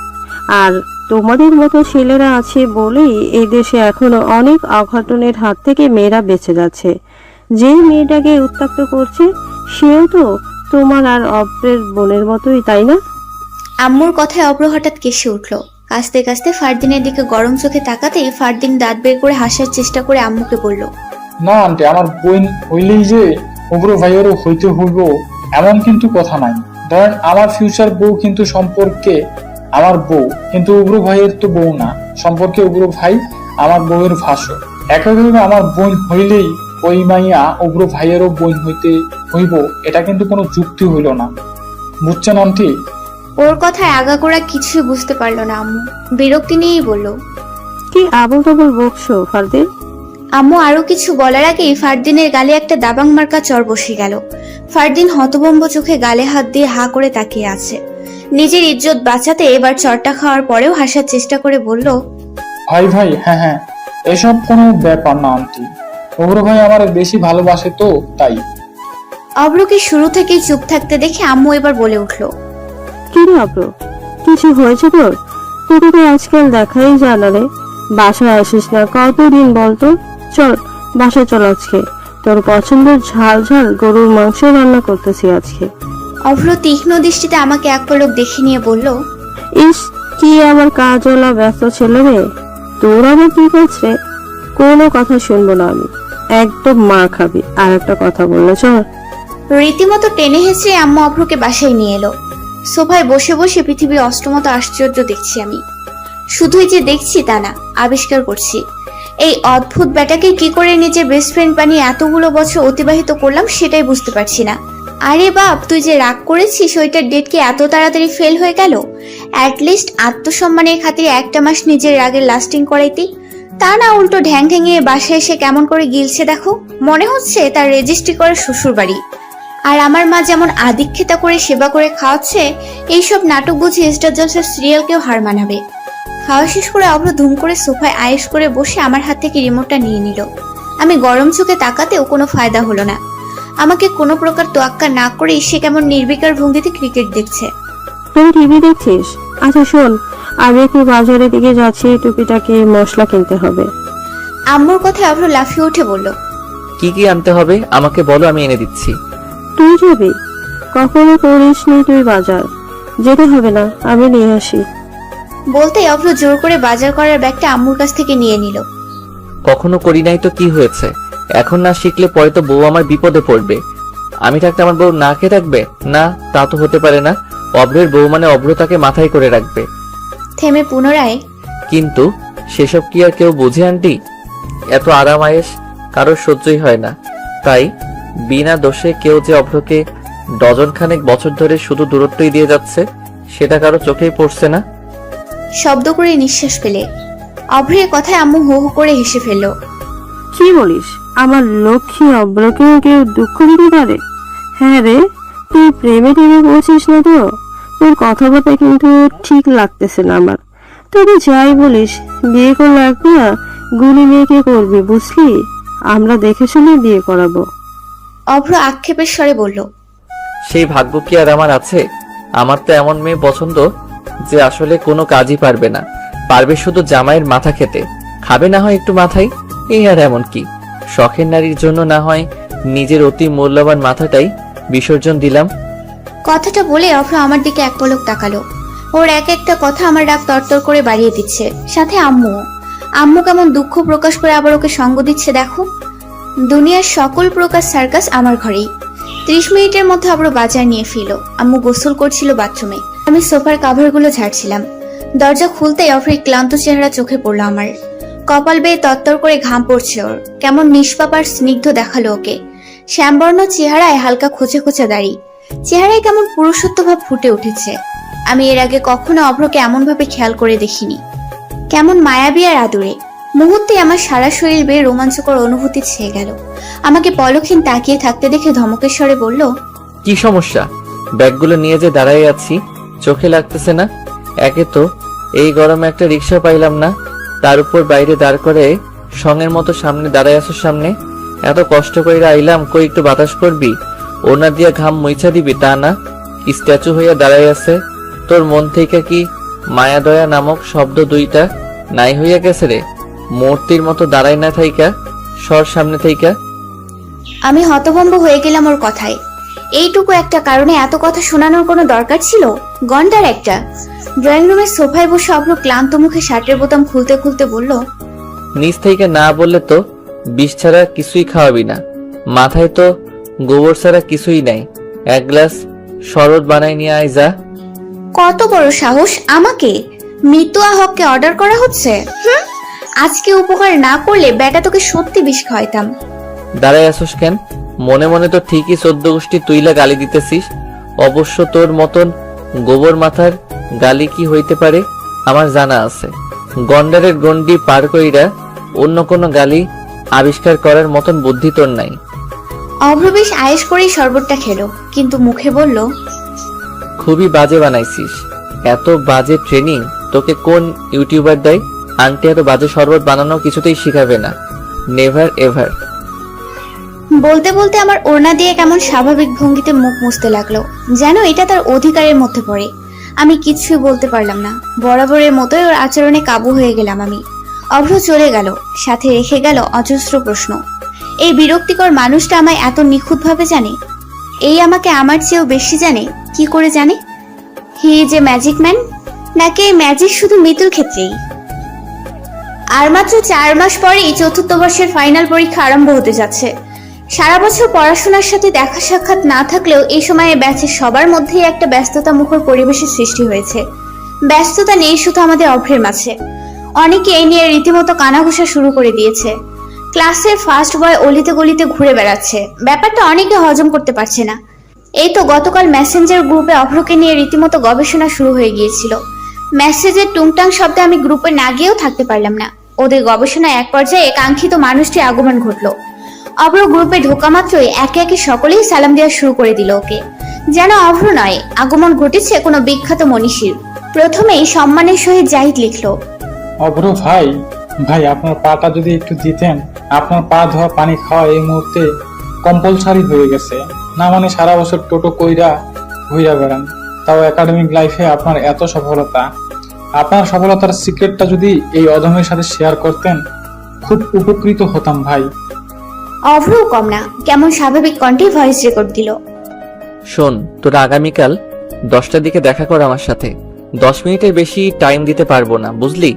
একবার পা ধুবো, সেই পানি একটা টাঙ্কিতে অ্যাড করবি, তারপর যতজনকে পারিস ডোনেট করে দিবি। আমার মনে কোনো হিংসে নেই, বুঝলি? আমার সামান্য পা ধোয়া পানির দ্বারা যদি তোরা উপকৃত হোস, সেটা গুরু হিসেবে আমার জন্য ভীষণ গর্বের। জাহিদ লিখলো, কিন্তু ভাই, আমি তো একাই আপনার সিক্রেটটা ভোগ করতে চাই। সরি, এই মহামূল্যবান পানিও আমি শেয়ার করতে পারবো না কারোর সাথে। এক টাঙ্কি বলেন আর যাই বলেন, এই পানীয় সংরক্ষণ করে আমি আমার আগামী 14 পুরুষের সফলতা নিশ্চিত করতে চাই।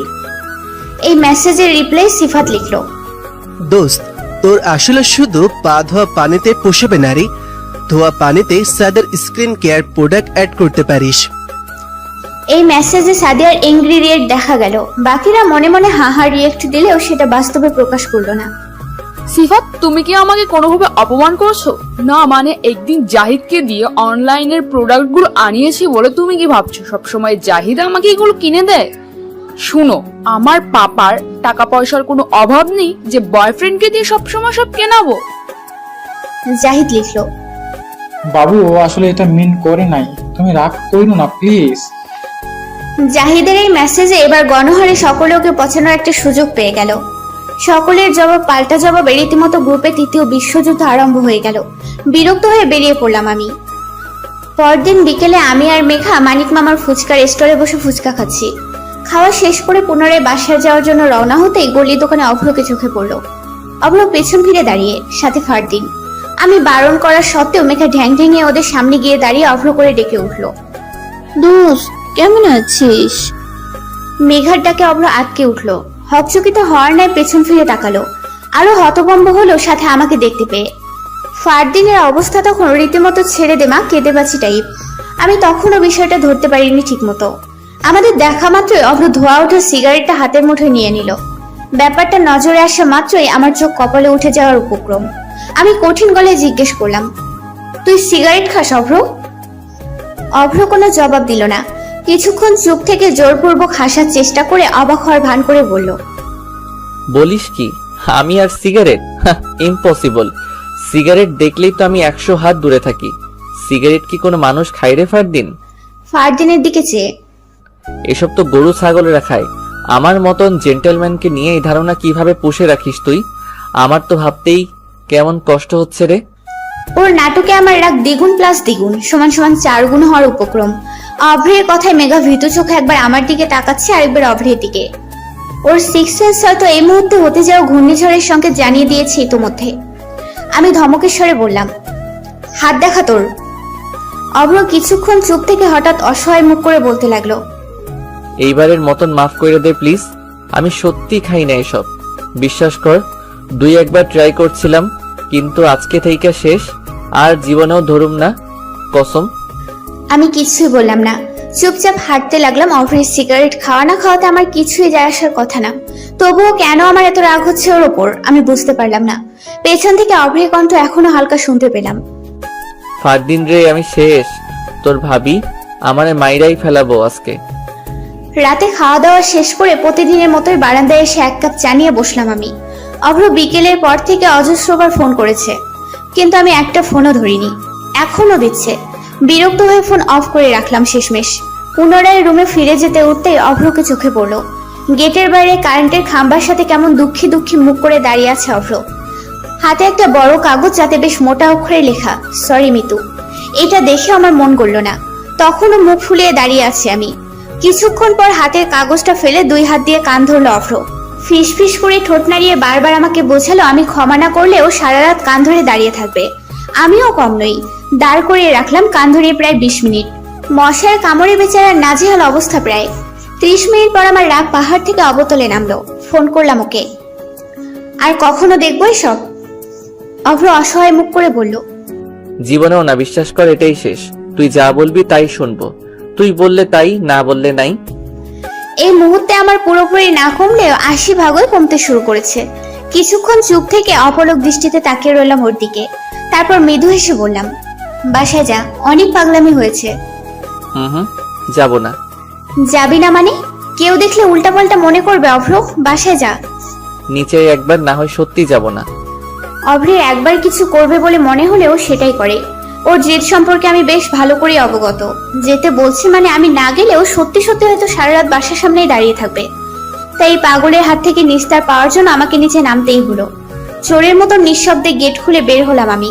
আমাকে দেখা মাত্রই অভ্রের মুখে তৃপ্তিময় হাসি ফুটে উঠলো। আমি আশেপাশে এক পলক খেয়াল করে তাড়াহুড়ো করে বললাম, এই যে আসলাম, দেখেছিস হয়েছে, এবার বাসায় যা। অভ্র বিরক্তি নিয়ে বলল, চুপ করে একটু দাঁড়া, এমন লাফালাফি করছিস কেন? 10 মিনিট ধরে অভ্র আমাকে স্ট্যাচু বানিয়ে দাঁড় করিয়ে রেখেছে। তারপর বেশ কিছুক্ষণ পলকহীন চোখে তাকিয়ে আমাকে দেখতে থাকলো। মিতু, শুনছি, যা বলার তাড়াতাড়ি বল। আশেপাশে তাকিয়ে, রাতে কি এগুলো পরেই ঘুমাস? অভ্রের কথায় আমি হতস্কিত হয়ে পড়লাম।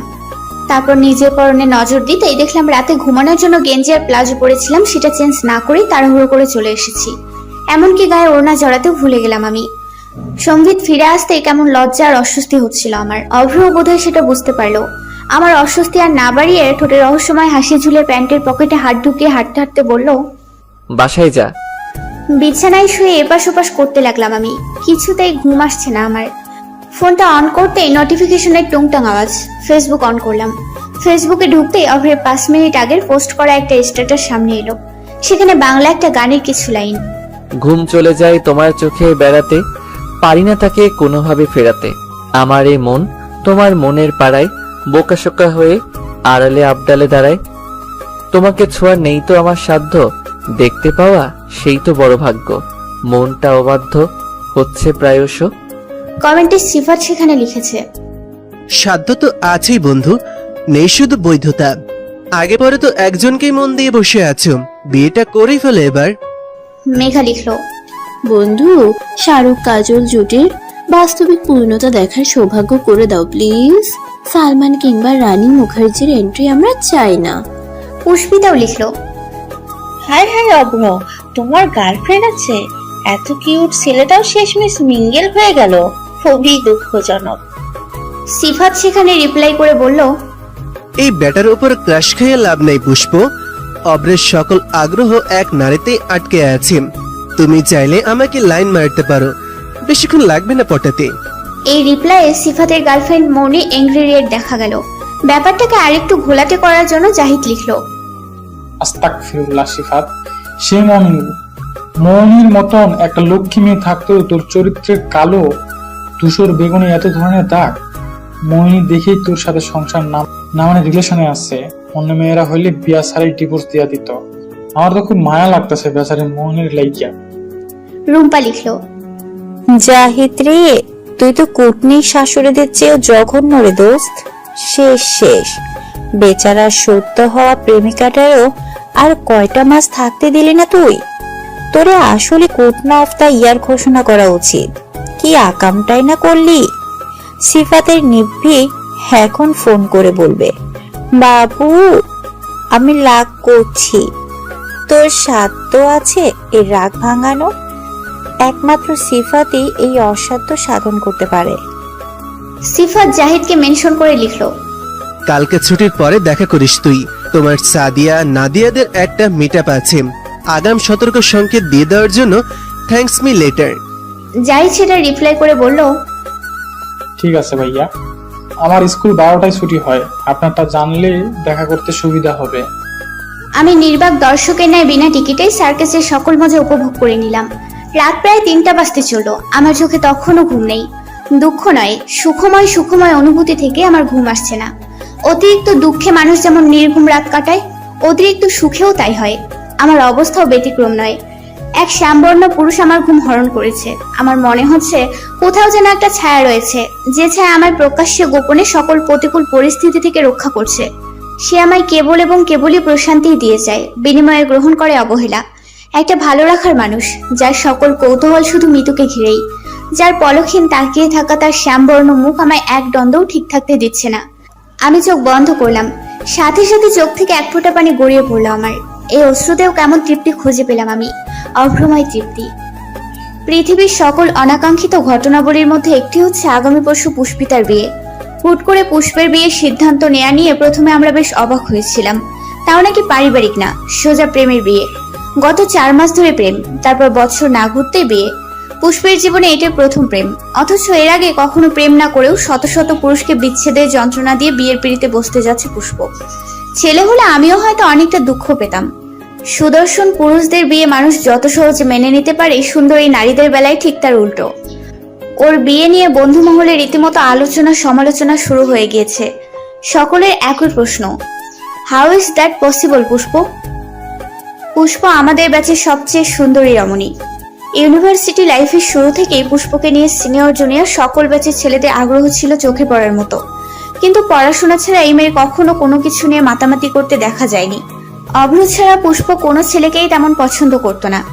বন্ধু মহলের মধ্যে 2-1 পুষ্পকে প্রেমের প্রস্তাব দিয়েছিল, তার মধ্যে সিফাত ছিল সবচাইতে লয়াল। বেচারা নিজের গার্লফ্রেন্ড থাকা সত্ত্বেও প্রেমবিহীন এই অদৃশ্য বিচ্ছেদ কিছুতেই মেনে নিতে পারছে না। লোকলজ্জার ভয়ে ঠিকমতো সেটা প্রকাশও করতে পারছে না। বিয়েটা খুব বেশি ধুমধাম করে না হলেও পুষ্পের আব্বু আম্মু আমাদের সব ফ্রেন্ডসদেরকেই দাওয়াত করেছে। হঠাৎ বিয়ের দাওয়াতে সবাই অপ্রস্তুত হয়ে পড়েছিলাম। পুষ্পের হবু বর কিছুদিনের মধ্যে আমেরিকা ব্যাক করছে, যার কারণে এত তাড়াহুড়োর মধ্যে সবকিছু করতে হয়েছে আঙ্কেল আন্টিকে। পুষ্পের অনার্স শেষ হওয়ার পরেই নাকি আয়োজন করে আবার অনুষ্ঠান করবেন। তার আগ পর্যন্ত পুষ্প বাপের বাড়িতেই থাকবে। এত কম সময়ের মধ্যে আমরা ফ্রেন্ডসরা তেমন কোনো প্রিপারেশনই নিতে পারিনি। তাড়াহুড়োর মধ্যেই যা কেনাকাটা করেছি। বিয়েটা সিলেটে পুষ্পের দাদার বাড়িতেই হয়ে যাচ্ছে। এই নিয়ে এক একজন ব্যাপক উত্তেজিত। প্রথম দিকে কারোরই আগ্রহ ছিল না এমন সাদামাটা বিয়েতে অ্যাটেন্ড করার, কিন্তু সিলেটের নাম শোনা মাত্রই এই সাদামাটা বিয়েটাও সকলের চোখে লাল নীল দেখালো। বেচারা সিফাতও বিচ্ছেদের দুঃখ ভুলে নাচতে নাচতে ব্যাগ প্যাক করা শুরু করে দিল। আমাদের ঢাকা টু সিলেট ট্রেনের যাত্রা, সময় আজ দুপুর 2:55। সবাইকে 2:20-এর মধ্যে ঢাকা বিমানবন্দর রেলওয়ে স্টেশনে উপস্থিত থাকতে বলে দিয়েছে অভ্র। আমরা সকলেই সময় মতো পৌঁছে যাই। বন্ধু মহলের সকলকে নিয়ে এটাই আমাদের প্রথম ভ্রমণ, তাই সকলের চোখে মুখে এ নিয়ে ব্যাপক উত্তেজনা বিরাজ করছে। আমরা সবাই সঠিক সময় স্টেশনে পৌঁছালেও সিফাতকে তখনও আসতে দেখা গেল না। অভ্র কিছুক্ষণ পরপর ফোন করছে ওকে, রিং হলেও অপর প্রান্ত থেকে রিসিভ হচ্ছে না। 2:40 বাজতে চলল, সিফাত এলো না। মুখে প্রকাশ না করলেও মনে মনে আমরা সকলেই এবার উদ্বিগ্ন হয়ে পড়লাম। সিফাত না এলে আমরা আদৌ সিলেটে যাচ্ছি কিনা তা নিয়ে প্রশ্ন উঠল। আর অল্প কিছুক্ষণ সময় আছে, তার মধ্যে সিফাত না এলে আমরাও সিলেটে যাচ্ছি না বলেই সিদ্ধান্ত নিলাম। সকলের মনের মধ্যে বিরাজ করা টান টান উত্তেজনা যেন মুহূর্তেই মাটিতে লুটিয়ে পড়তে লাগলো। আমরা হতাশ মুখে দাঁড়িয়ে রইলাম। এত কাঠখড় পুড়িয়ে বাসা থেকে পারমিশন নেয়ার পর যদি না যেতে পারি, এর চেয়ে দুঃখের আর কিছুই হতে পারে না। হঠাৎ কারো উচ্চস্বরে আমরা পেছন ফিরে তাকালাম। হাঁটু ধরে হাঁপাতে হাঁপাতে দাঁত কেলিয়ে হাসার চেষ্টা করে কাঙ্ক্ষিত মানুষটি বলল, কিরে, তোদের মধ্যে কোনো এক্সাইটমেন্ট নাই কেন? বুঝলাম না, অমন তাকে আছিস কেন? সুন্দর লাগতেছে আমাকে। আসার সময় শুধু ফেয়ার অ্যান্ড লাভলি দিয়েছিলাম, বিশ্বাস কর। ওর কথা শেষ হতে না হতেই জাহিদ হাতের বোতলটা ছুঁড়ে মারল সিফাতের গায়ে। তারপর পায়ে জুতা খুলতে খুলতে বলল, তোর এক্সাইটমেন্টের অমলেট বানাব তুই। তোর খবর আছে শালা, খারাপ কইতাছি। সিফাত দিক দিশা ভুলে জাহিদের দুবাই থেকে আগত জুতার হাত থেকে রক্ষা পাওয়ার চেষ্টা করছে। এরই মধ্যে দু একবার ওর গায়ে লেগেও যায়। জাহিদ পুনরায় জুতা তুলে আবার ওর পেছনে দৌড়াতে থাকে। শেষমেশ দৌড়ে না পেরে আমার পেছনে এসে লুকালো। মিতু, বইন আমারে বাঁচা প্লিজ। শালার ওপরে পাগলা কুত্তার আত্মা ভর করেছে, যে কোনো সময় দেবে কামড়। এই যুবক বয়সে কুত্তার কামড়ের ইঞ্জেকশন নেওয়ার কোনো ইচ্ছা আমার নাই। কথাটা শোনা মাত্রই জাহিদ আবার তেড়ে আসলো। পুরো স্টেশন দৌড়াতে দৌড়াতে দুজনেই এক পর্যায়ে ক্লান্ত হয়ে হাঁটু ধরে দাঁড়িয়ে হাঁপাতে লাগলো। তারপর দুঃখী দুঃখী মুখ করে সিফাত বলল, দোষ বিশ্বাস কর, আমার কোনো দোষ নেই। আমি ঠিক টাইমে বাসা থেকে বের হইছি। রাস্তায় এত জ্যাম মামা। ঢাকা শহরের জ্যাম শুধু তোরই পাইছে শালা, আমরা আসি নাই। বাইর হওয়ার আগে তোমার মৌনি নিবিড়ে কনভিন্স করতে তো 1 ঘন্টা লাগাইছো নিশ্চয়ই। সিফাত হতস্কিত হওয়ার ভান করে ভাব নিয়ে বলল, ছ্যাঃ, আমার এত লেম মনে করিস তোরা? শেষমেশ ইন্টারমিডিয়েট পড়ুয়া প্রেমিকার থেকে পারমিশন লেয়া লাগবে আমার? এত খারাপ দিনও আসে নাই। শার্টের কলার ঝাঁকাতে ঝাঁকাতে বলল। রুম্পা বিরক্তি নিয়ে বলল, চুপ থাক তুই। একে তো লেটার সোর্স, তার উপর চাপা মারতে একটুও কার্পণ্য হোস না।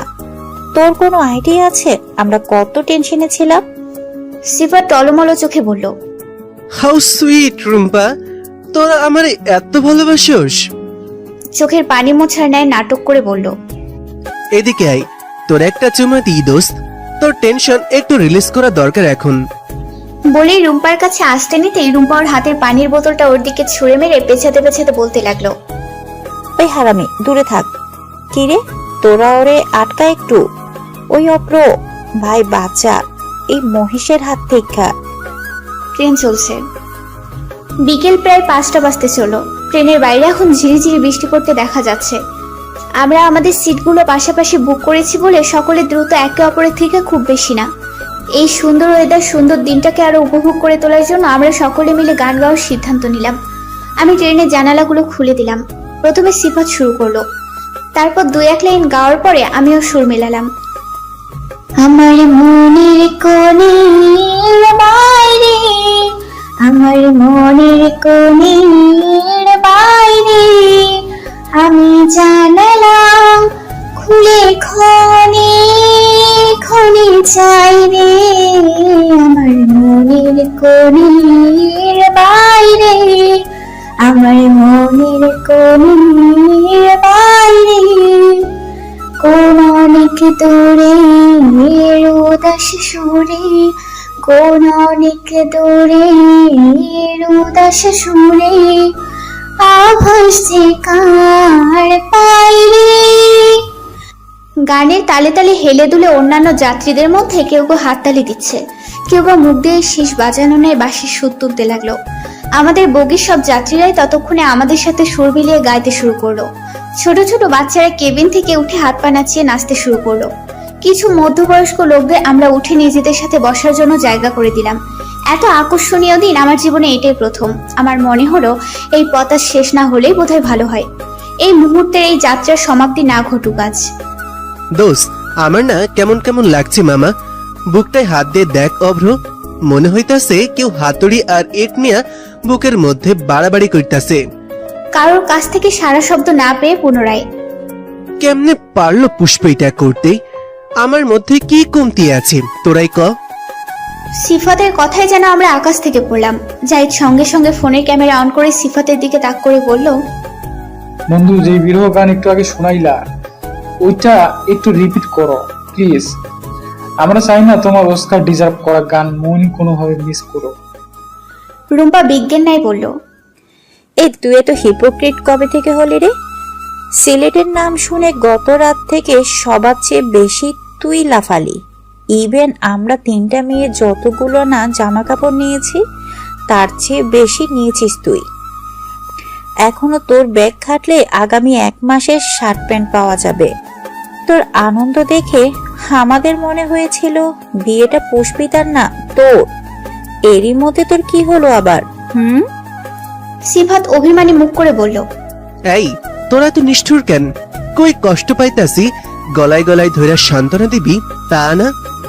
পুনরায়, আমার মতন একটা ভালো মানুষেরে বন্ধু হিসেবে পাইয়া তোকে দৈনিক কৃতজ্ঞতা স্বরূপ 2 রাকাত নফল নামাজ পড়া উচিত। কথা শেষ হওয়ার আগে সিফাতের গালে সিঙ্গাম মার্কা একটা চর বসে গেল। সিফাত বিস্মিত নয়নে গালে হাত দিয়ে হা করে তাকিয়ে আছে। আমরাও একইভাবে বিস্ময় নিয়ে অভ্রের দিকে তাকিয়ে রইলাম, কিন্তু মেঘা একটুও বিস্মিত হলো না। ও হাসতে হাসতে মাটিতে লুটিয়ে পড়ার ন্যায় বলল, পারফেক্ট। ওর কথাই সিফাত আরো কাদো কাদো হয়ে বলল, ওই যা, আমি খেলমই না তোকে লাগে, সর। বলেই কেবিন থেকে উঠে যেতে নিতেই অভ্র ওর শার্টে ধরে হ্যাচকা টান মেরে আবার বসিয়ে দিল। তারপর একটা কোল্ড ড্রিঙ্কস এর বোতল হাতে ধরিয়ে দিয়ে বলল, 5 মিনিট মুখটা অফ রাখ। সিফাত খুশি হয়ে টলমলো চোখে তাকিয়ে বোতলের মুখটা খুলতে খুলতে বলল, হাউ সুইট অব্র, তুই এত ভালো কেন? আমি আর রুম্পা একে অপরের মুখ তাকাতাকি করতে লাগলাম। পৃথিবীর সকল অদ্ভুত প্রাণীদের মধ্যে সিফাতকে শ্রেষ্ঠ উপাধি দিতে আমাদের আর গবেষণা করতে হলো না। খাওয়া দাওয়া হাসি আড্ডায় কখন যে সন্ধ্যা নেমে এলো টেরি পেলাম না। আনন্দে অতিবাহিত করার সময়গুলো হয়তো এমনই হয়। এই মুহূর্তটাকে আমার জীবনের সবচেয়ে সুন্দর মুহূর্তগুলোর একটি বলে মনে হচ্ছে। মনে মনে চাইতে লাগলাম আজকের এই দিন, এই মুহূর্ত সময়ের একটা নির্দিষ্ট কাটায় আটকে যাক, তারপর নষ্ট হয়ে যাক সেই 90 দশকের দেয়াল ঘড়ি, হয়ে যাক কিছু অনিয়ম। কিন্তু তাকে আদৌ হতে পারে না। প্রকৃতিকে এই অনিয়ম করতে প্রস্তুত? কোনোভাবেই না। প্রকৃতি কখনো নির্দিষ্ট করার প্রয়োজনে নিজের নিয়মের ঊর্ধ্বে যেতে রাজি নয়। তাই আমাদের এই প্রকৃতি আর পরিস্থিতির সাথে নিজেদের মানিয়ে নিতে হয়। প্রকৃতি কখনোই আমাদের সাথে মানিয়ে নেবে না। নির্দিষ্ট কোনো ভালো লাগার ঋতু যেমন 12 মাস থেমে থাকে না, পরিস্থিতি, মানুষ, মুহূর্তও তেমনই। আজকের এই দিনে এই মুহূর্ত হয়তো আর কখনোই ফিরে আসবে না। এই নিদারুণ নিষ্ঠুর সত্যটাই আমাদের মেনে নিতে কষ্ট হয়। রাত প্রায় 9টা। নিয়ম অনুযায়ী যে কোনো যানবাহনে চলাকালীন সময় আমার ঘুমাতে হবেই। সেই নিয়মের ব্যতিক্রম আজও হলো না। আড্ডা দিতে দিতে কখন যে ঘুমিয়ে পড়লাম খেয়ালই হলো না। সিফাতের ডাকে কোনো রকমে চোখ মিলে তাকালাম আমি। দোস্ত, আইসা পড়ছি, ওঠ, নাম তৈব। ভালো করে চোখ মেলতেই নিজেকে আবিষ্কার করলাম অভ্রের বুকে। অভ্র সিটে হেলান দিয়ে ঘুমিয়ে। আমার গায়ের উপর অভ্রের জ্যাকেট দেখতে পেয়ে অবাক হলাম কিছুটা। প্রশ্নসূচক দৃষ্টিতে মেঘার দিকে তাকাতে ও বলল, ঠান্ডায় কাঁপাকাঁপি করছিলি তুই। অব্র ওর জ্যাকেটটা খুলে তোর গায়ে জড়িয়ে দিয়েছে যাতে তোর ঠান্ডা না লাগে। অভ্র এখনো ঘুমিয়ে। ওর ঘুমন্ত চেহারাটা কি নিষ্পাপ দেখালো আমার চোখে। কেমন আদুরে একটা মুখ। আমার ইচ্ছে হলো ওর মুখটা ছুঁয়ে দেখতে। মায়াবী চেহারায় খোঁচা খোঁচা দাড়িগুলো আমাকে চুম্বকের ন্যায় টানতে লাগলো। খুব ইচ্ছে হলো ওর শ্যামবর্ণ গালে অজস্র চুমু এঁকে দিতে, কিন্তু নিজের এই ইচ্ছেটা বাস্তবায়ন করার আগে অভ্রের ঘুমটা ভেঙে গেল। চোখ মেলে ঘড়িতে চোখ বুলে তাড়াহুড়ো করে ব্যাগ হাতে নিয়ে বলল, শিট, 9টা বেজে গেছে। কি রে, ডাকলি না আমাকে? আমি নিচু স্বরে বললাম, তোর ঘুম ভাঙতে ইচ্ছে হয়নি। আমার আদুরে উত্তরটা বোধহয় মহিষটার হজম হলো না। অভ্র বেশ ধমকের স্বরে বলল, ঘুম না ভাঙালে কোলে করে নিতি আমাকে? আজব কথাবার্তা কিভাবে বলতে হয় এটাও শিখিস নাই? আমি বুঝে গেলাম এই গরুর সাথে কোনোভাবেই আমার মতো সভ্যমের বনিবনা হবে না। আমাকে গরম চোখে তাকিয়ে থাকতে দেখে অভ্র বলল, রাক্ষসীর মতো তাকায় আসোস কেন? আবার খাইয়া ফেলবি? তারপর হঠাৎ রূপ বদল করে মুখে দুষ্ট হাসি ঝুলিয়ে পুনরায় বলল, ওসব হলে পরে হবে। এমন দুষ্টু দুষ্টু চিন্তা এখন ভুলেও মাথায় আনবি না মিতু। আমি যথেষ্ট লেভেলের গুড বয়। বৈধতা ছাড়া এসব কিছুতেই হচ্ছে না আমাকে দিয়ে। So don't expect such things right now baby. আলতো করে আমার গাল টেনে দিয়ে। ওর কথায় আমি যেন আকাশ থেকে পড়লাম। এইটুকু একটা কথায় আকাশ বাতাস লজিক শুনিয়ে দেওয়ার কোনো অর্থ খুঁজে পেলাম না আমি। মনে মনে শয়তানটাকে ধাক্কা দিয়ে 4-5 বার ট্রেন থেকে ফেলে দিলাম। একটু আগের হওয়া অনুভূতি নিয়ে নিজেই নিজেকে গালি দিতে লাগলাম মনে মনে। অসভ্য ছিলে একটা। যেহেতু পুষ্পদের দাদা বাড়িতে পৌঁছাতে পৌঁছাতে আমাদের প্রায় রাত হয়ে গিয়েছিল, তাই আন্টি আমাদের যাওয়ার সাথে সাথেই ডিনারে বসিয়ে দেয়। কোনো রকমে তাড়াহুড়ো করে খাওয়া দাওয়া শেষ করলাম আমরা। তারপর মেঘা, রুম্পা আর আমি পুষ্পের বিছানাতেই শুয়ে পড়লাম। অভ্রদেরও ঘুমানোর জন্য আলাদা রুম দেওয়া হয়েছে। ওরাও ক্লান্ত শরীর নিয়ে যে যার মতন রাতে ঘুমিয়ে পড়েছে। ভোর 5টা বাজে হইচই আর চেঁচামেচিতে আমাদের ঘুম ভেঙে গেল। পুষ্পদের দাদার বাড়িটা সিলেটের গ্রামাঞ্চলে হওয়ার কারণে এখানে সংস্কৃতি অতটা আধুনিক নয়। শুনেছি পুষ্পের দাদা এই গ্রামের চেয়ারম্যান। এখানে ওদের দাপটটাও নাকি অনেক, তাই আমাদের নিরাপত্তা নিয়েও অতটা উদ্বিগ্ন হতে হলো না। ঘুম থেকে উঠে আমি আর মেঘা বাড়িটা ভালোভাবে ঘুরে দেখার জন্য বেরিয়ে পড়লাম। বিশাল যৌথ পরিবার নিয়ে বসবাসের জন্য 4তলা বাড়িটিতে কক্ষের সংখ্যা অগণিত। বাড়িটা অন্তত পক্ষে 20-30 বছর পুরনো বলে মনে হয়েছে। সিঁড়ির ডিজাইনগুলো অনাধুনিক সময়ের বলে বোঝা গেল। বাড়ির বাইরে পশ্চিমের দিকে সিঁড়ির অবস্থান, অর্থাৎ যে কোনো ফ্লোর থেকে ছাদে যাওয়ার সময় অন্যান্য ফ্লোরের লোকজন সহজেই তাদের দেখতে পারে। সিঁড়ি দিয়ে উঠতে উঠতে বাড়ির প্রতিটা ফ্লোরেই ঘুরে ঘুরে দেখতে লাগলাম আমরা। তারপর ছাদের দরজার কাছাকাছি আসতেই আমরা আরো চমকিত হলাম। কোথা থেকে যেন একটা মিষ্টি গন্ধ নাকে আসতে লাগলো। ছাদে পা রাখতেই মনে হলো কোনোভাবে ফুলের রাজ্যে এসে পড়িনি তো আমরা। পুরোটা ছাদ জুড়েই অজস্র রকমের ফুল গাছ। ছাদটাকে এই মুহূর্তে কোনো ফুলের বাগান বললেও ভুল হবে না। ছাদের পূর্ব দিকে দুটো কাঠের দোলনা দুলছে। দোলনার উপরে দু একটা বই, হয়তো ভোরের দিকে কেউ এখানে বসে বই পড়ে। আমি একটা বই হাতে নিলাম, ইংরেজি সাহিত্যের মোটা একটা বই। বইটা দেখে বেশ কৌতূহল হলো আমার। এই ছোট্ট আধুনিক গ্রামে ইংরেজি সাহিত্যের বই পড়ার মতনও মানুষ হয়, সেটা ভেবে ভীষণ কৌতূহল বেড়ে গেল আমার। বইটা রেখে এবার রেলিং এ ঠেস দিয়ে দাঁড়ালাম আমি। শরীরের কাঁপুনি ধরিয়ে দেওয়ার মতো ঠান্ডা বাতাস গায়ে লাগতে শুরু করলো। এত স্নিগ্ধ অনুভূতি আমি আগে কখনো পাইনি। এই অরণ্যে ঘেরা বাড়িটার উপর কেমন মায়া জন্মে গেল মুহূর্তেই। আশেপাশে তাকালে শুধু গাছ আর গাছ, এ যেন এক অন্য জগৎ। মিতু দোস্ত, আমার অসম্ভব ভালো লাগছে রে। এখান থেকে এখন আর যেতে ইচ্ছে করছে না। ইস, আমাদেরও যদি এমন একটা বাড়ি হতো এত সুন্দর জায়গাতে। মেঘার কথায় আমি বেশ শব্দ করেই হেসে ফেললাম। দুজনে বেশ কিছুক্ষণ জায়গাটার সৌন্দর্য উপভোগ করলাম। তারপর রেলিং এর পেছন হয়ে ঘুরে তাকাতেই বাড়ির পুকুর ঘাটে অভ্রদের দেখতে পেলাম। লুঙ্গি পরা অবস্থায় ঘাটের সিঁড়িতে বসে ছাই দিয়ে দাঁত মাজছে ওরা। হাফাতা গেঞ্জিতে লুঙ্গি পরা অবস্থায় তিনটাকে কেমন অদ্ভুত দেখালো এই মুহূর্তে। লুঙ্গিগুলোর ডিজাইন দেখে মনে হলো খুব সম্ভবত এগুলো পুষ্পের বাপ চাচাদের লুঙ্গি। আমার ভীষণ হাসি পেল ওদের এভাবে দেখে। মেঘা হাসতে হাসতে চেঁচিয়ে উঠে বলল, হে বয়েস, খুব হট লাগছে তোমাদের। সাথে সাথে সিফাত আর জাহিদের চেহারার রং পাল্টে গেল। বেচারাদের চোখ মুখ দেখে বোঝা গেল এরা আগে কখনোই লুঙ্গি পরেনি, তাই লজ্জাও বেশি পাচ্ছে এরা। অবশ্য অভ্রও কখনো লুঙ্গি পরেনি বলেই আমি জানি। তবুও বেটার চেহারা এতটুকু অস্বস্তি দেখতে পেলাম না। কেমন নির্বিকার ভঙ্গিতে দাঁত মাজতে লাগলো অভ্র। মিতু, দেখ দেখ মেয়েগুলো কেমন লুচুদের মতো অভ্রদের দিকে তাকায় আছে। মেঘার কথায় আমি ওর হাত অনুসরণ করে তাকালাম। দুই তিনজন অল্প বয়সী মেয়ে খাটের পাশে বড় গাছটায় ঠেস দাঁড়িয়ে অভ্রদের দিকে তাকিয়ে মিটিমিটি হাসছে। বয়স 16 কিংবা 17 বেশি হবে না। খুব সম্ভবত এরা পুষ্পের চাচাতো জ্যাঠাতো বোন। এই দৃশ্য দেখে রাগে আমার গা জ্বলে যাওয়ার উপক্রম হলো। ইচ্ছে হচ্ছিল মেয়েগুলোকে ধরে ঠাস ঠাস করে গালে চড় বসিয়ে দেই। ওদের বিশেষ নজর যে অভ্রের দিকে, সেটাও আমি হাড়ে হাড়ে বুঝতে পারলাম। নাটক আর না বাড়াতে হনহনিয়ে নিচে নেমে পড়লাম আমি। এক্সকিউজ মি আপুরা, কোন ক্লাসে পড়ছো? মেঘার প্রশ্নে মেয়েগুলোর মধ্যে দেখতে চঞ্চল ধরনের একজন জবাব দিল, আমরা ক্লাস 10-এ পড়ি আপু। আপনারা গতকাল এসেছেন তাই না? ওই যে কালো টি শার্ট পরা ছেলেটা, উনিও কি আপনাদের ফ্রেন্ড? স্থানীয় সিলেটি হওয়ার সত্ত্বেও শুদ্ধ বাংলায় ওকে কথা বলতে দেখে আমি কিছুটা বিস্মিত হলাম। অবশ্য আসার পর থেকে বাড়ির সকলেই শুদ্ধ বাংলাতেই কথা বলতে দেখেছি, হয়তো এ বাড়ির নিয়মই এমন। কিন্তু এই মেয়ে অভ্রকে এমন উনি উনি করছে কেন? মেঘা ভ্রুকুচকে আমার দিকে একবার চেয়ে পুনরায় ওদের জিজ্ঞেস করলো, কেন আপুরা, কালো টি শার্ট পরা উনি কি করেছে তোমাদের সাথে? ফর্সা দেখতে মেয়েটা লাজুক হেসে জবাব দিল, না না আপু, উনি কিছুই করেনি। আসলে আমার ওনাকে খুব পছন্দ হয়েছে। যদিও আমি দেখতে ফর্সা আর উনি শ্যাম বর্ণের, তবুও আমার ওনাকে ভালো লেগেছে। আচ্ছা, উনি কি সিঙ্গেল? ওর কথা শুনে আমি আর মেঘা যেন আকাশ থেকে পড়লাম। মেয়ে বলে কি? এইটুকুনি মেয়ে দামড়া ব্যাটারি নিয়ে স্বপ্নও দেখা শুরু করে দিছে। মাই গড, আবার কালার শামিং হচ্ছে। বদের হাড্ডি একটা। আমার চেহারা দেখে হয়তো মেঘা ভেতরে আকাশ বাতাস এক করে একটা বুঝতে পারলো।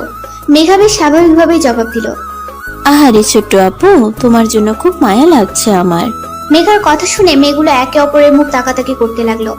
মেঘা পুনরায় বলল, তুমি দেখতে তো মাশাআল্লাহ অনেক সুন্দরী, কিন্তু তোমার পছন্দ এত বাজে কেন সেটাই বুঝতে পারছি না। আফসোস করে বলল। পুনরায় মেয়েগুলো নিজেদের মুখ তাকাতাকি করলো। তারপর একজন জিজ্ঞেস করলো, কেন আপু, এভাবে কেন বলছো? মেঘা এবার বেশ সিরিয়াস মুখভঙ্গি করে বলতে লাগলো, ওই যে কালো শার্ট পরা ভাইয়াটাকে দেখছো, এই ছেলে তো বিবাহিত। মেয়েগুলো বিস্ময় নিয়ে বলল, বলো কি? হ্যাঁ, ওকে দেখতে জোয়ান মনে হলে কি হবে, ওর কিন্তু একটা 7 বছর বয়সী বাচ্চাও আছে। যাকে বিয়ে করেছে ওই মেয়েটাকেও এক রত্তি শান্তি দেয় না। আহারে, দিনের পর দিন মার খেয়েও বেচারি বাচ্চাটার দিকে তাকিয়ে সংসার করে যাচ্ছে। সে কি? বাপরে, কি সাংঘাতিক লোক! তোমাকে অনেক ধন্যবাদ আপু। এই লোক যে এত খারাপ সেটা বুঝলে আমি কখনো ওনাকে পছন্দ করতাম না। আমি তখনও মিটিমিটি হাসছি। মেয়েগুলো চলে যেতে আমি আর মেঘা একসাথে শব্দ করেই হেসে ফেললাম। একদম উচিত হয়েছে। সিলেটে বর্ষাকাল ছাড়াও সময় অসময়ে হুটহাট বৃষ্টি শুরু হয়ে যায়। এই স্যাঁতস্যাঁতে পরিবেশে আমার গুণধর বন্ধুদের বৃষ্টিতে পুকুরের পানিতে গোসল করার ইচ্ছে জাগলো। আমাদের হাতে শার্ট প্যান্ট ধরিয়ে দিয়ে ঘাটের সিঁড়িতে বসিয়ে নেমে পড়লো ওরা। বিরক্ত হওয়ার সত্ত্বেও এই দুপুরবেলায় ওদের কাপড় নিয়ে বসে থাকতে হলো আমাদের। অব্র শার্ট প্যান্ট পরে নামলেও বাকি দুজনের পরনে তখনও ছিল সকালের লুঙ্গি। উপায়ন্তর না পেয়ে বসে বসে এই দামড়াগুলো লাফালাফি দেখতে হচ্ছে। সিফাতের মতো আশেপাশের মেয়েরা ওদের ইজ্জত লুটে নেওয়ার ধান্দায় আছে, তাই সেফটির জন্য আমাদের বসে থাকতে হবে। অবশ্য ওর কথা যে একেবারে ফেলনা তাও না, যার নমুনা আমি সকালেই দেখেছি। মেয়েগুলো যে সকালে মেঘার সাজানো মহাবড় মিথ্যা কাহিনী একেবারেই বিশ্বাস করেছে তাও না। এই ৩-৪ ঘন্টা গবেষণা করে ওরা কনফার্ম হয়ে গিয়েছে অব্র বিবাহিত নয়। লাফালাফির এক পর্যায়ে এদের চেঁচামেচি শোনা গেল। সিফাত গলা সমান পানিতে নেমে অগ্নিমূর্তি রূপ ধারণ করে বলল, ভালোই ভালোই কইয়া দিলাম দিয়া দে জাহিদ। আরে আমি নেই নাই, বিশ্বাস কর। তুই না নিলে কে নিছে? এমন আকাম অভ্র জীবনও করব না। তুমি চাইলে চেক করতে পারো আমারে।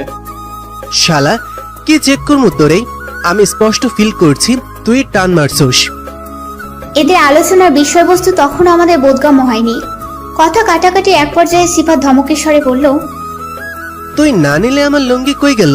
হোয়ার is my lungi Zahid? Can you feel my situation? এইখানে মিত্ররাও আছে, অগর সামনে তুই আমার এমনি বেইজ্জত করবি? এইবার পুরো ঘটনাই আমাদের সামনে পরিষ্কার হয়ে গেল। আমাদের হাসি কিছুতেই থামতে চাইল না, কিন্তু বাইরে তা প্রকাশ করলাম না।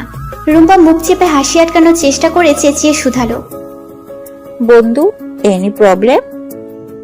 সিফাত দাঁত কেলিয়ে হাসার চেষ্টা করে বলল, নো প্রবলেম দোস্ত। তোর রুমে জায়গা, আমাকে গোসল শেষ, তোকে কামও শেষ। ওর কথার অর্থ বুঝতে পেরে চুপচাপ কাপড়গুলো সিঁড়িতে রেখে কোনো রকমের রুমে ঢুকে উচ্চস্বরে পেট চেপে হাসতে শুরু করলাম। মেঘা আস্তে আস্তে প্রায় খাট থেকেই পড়ে গেল। গায়ে হলুদের সকল আয়োজনই করা শেষ। সন্ধ্যার দিকে বোধহয় হলুদ পরানো হবে পুষ্পকে। বিকাল 4টা থেকে সকলে শ্বাসগোস শুরু করে দিয়েছে। মেয়েদের মধ্যে প্রায় সকলেই শাড়ি পরেছে। আমিও পরলাম একটা নীল রঙের জামদানি শাড়ি। মেঘা পুষ্পরা গত 2 ঘন্টা ধরেই মেকআপ করছে। এদের সাজ দেখে মনে হচ্ছে বিয়েটা পুষ্পর নয়, এদের দুজনের। কিরে, মুখে কিছুই তো দিস নাই, একটু লিপস্টিক দে, ভালো দেখাবে। ইচ্ছে না থাকার সত্ত্বেও প্রায় জোর করেই পুষ্প আমাকে লাল রঙের একটা লিপস্টিক দিয়ে দেয়। এই নিয়ে আমি মহা বিরক্ত। কিছুক্ষণ পরপর আয়নায় তাকিয়ে নিজের ঠোঁটে এই টকটকে লাল লিপস্টিক দেখে মেজাজ খারাপ হয়ে যাচ্ছে আমার।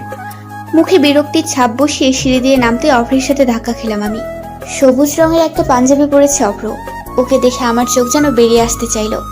অদ্ভুত সুন্দর দেখাচ্ছে ওকে, একদম স্ট্রবেরির মতন লোভনীয়। আমাকে তাকিয়ে থাকতে দেখে অভ্র বলল, মুখ বন্ধ করো, মশা ঢুকবে। ওর কথায় আমি কিছুটা অপমানিত বোধ করলাম। মনে মনে 10 সেকেন্ডের মধ্যে 20টা গালিও দিয়ে দিলাম শয়তানটাকে। নিজেকে ঠিক কি মনে করে ও? কোনো সিনেমার নায়ক? মোটেও না, তুই মোটেও কোনো হিরো নোস বেটা, তুই একটা জাহিদ খান। আমাকে চুপ থাকতে দেখে কিছুক্ষণ তীক্ষ্ণ চোখে ভ্রুকুচকে আমার দিকে চেয়ে রইল। তারপর পকেট থেকে একটা টিস্যু বের করে আলতো হাতে আমার ঠোঁটে থাকা লিপস্টিকগুলো মুছে দিতে দিতে বলল, আমার এত সুন্দর ওষ্ঠদয়ে এই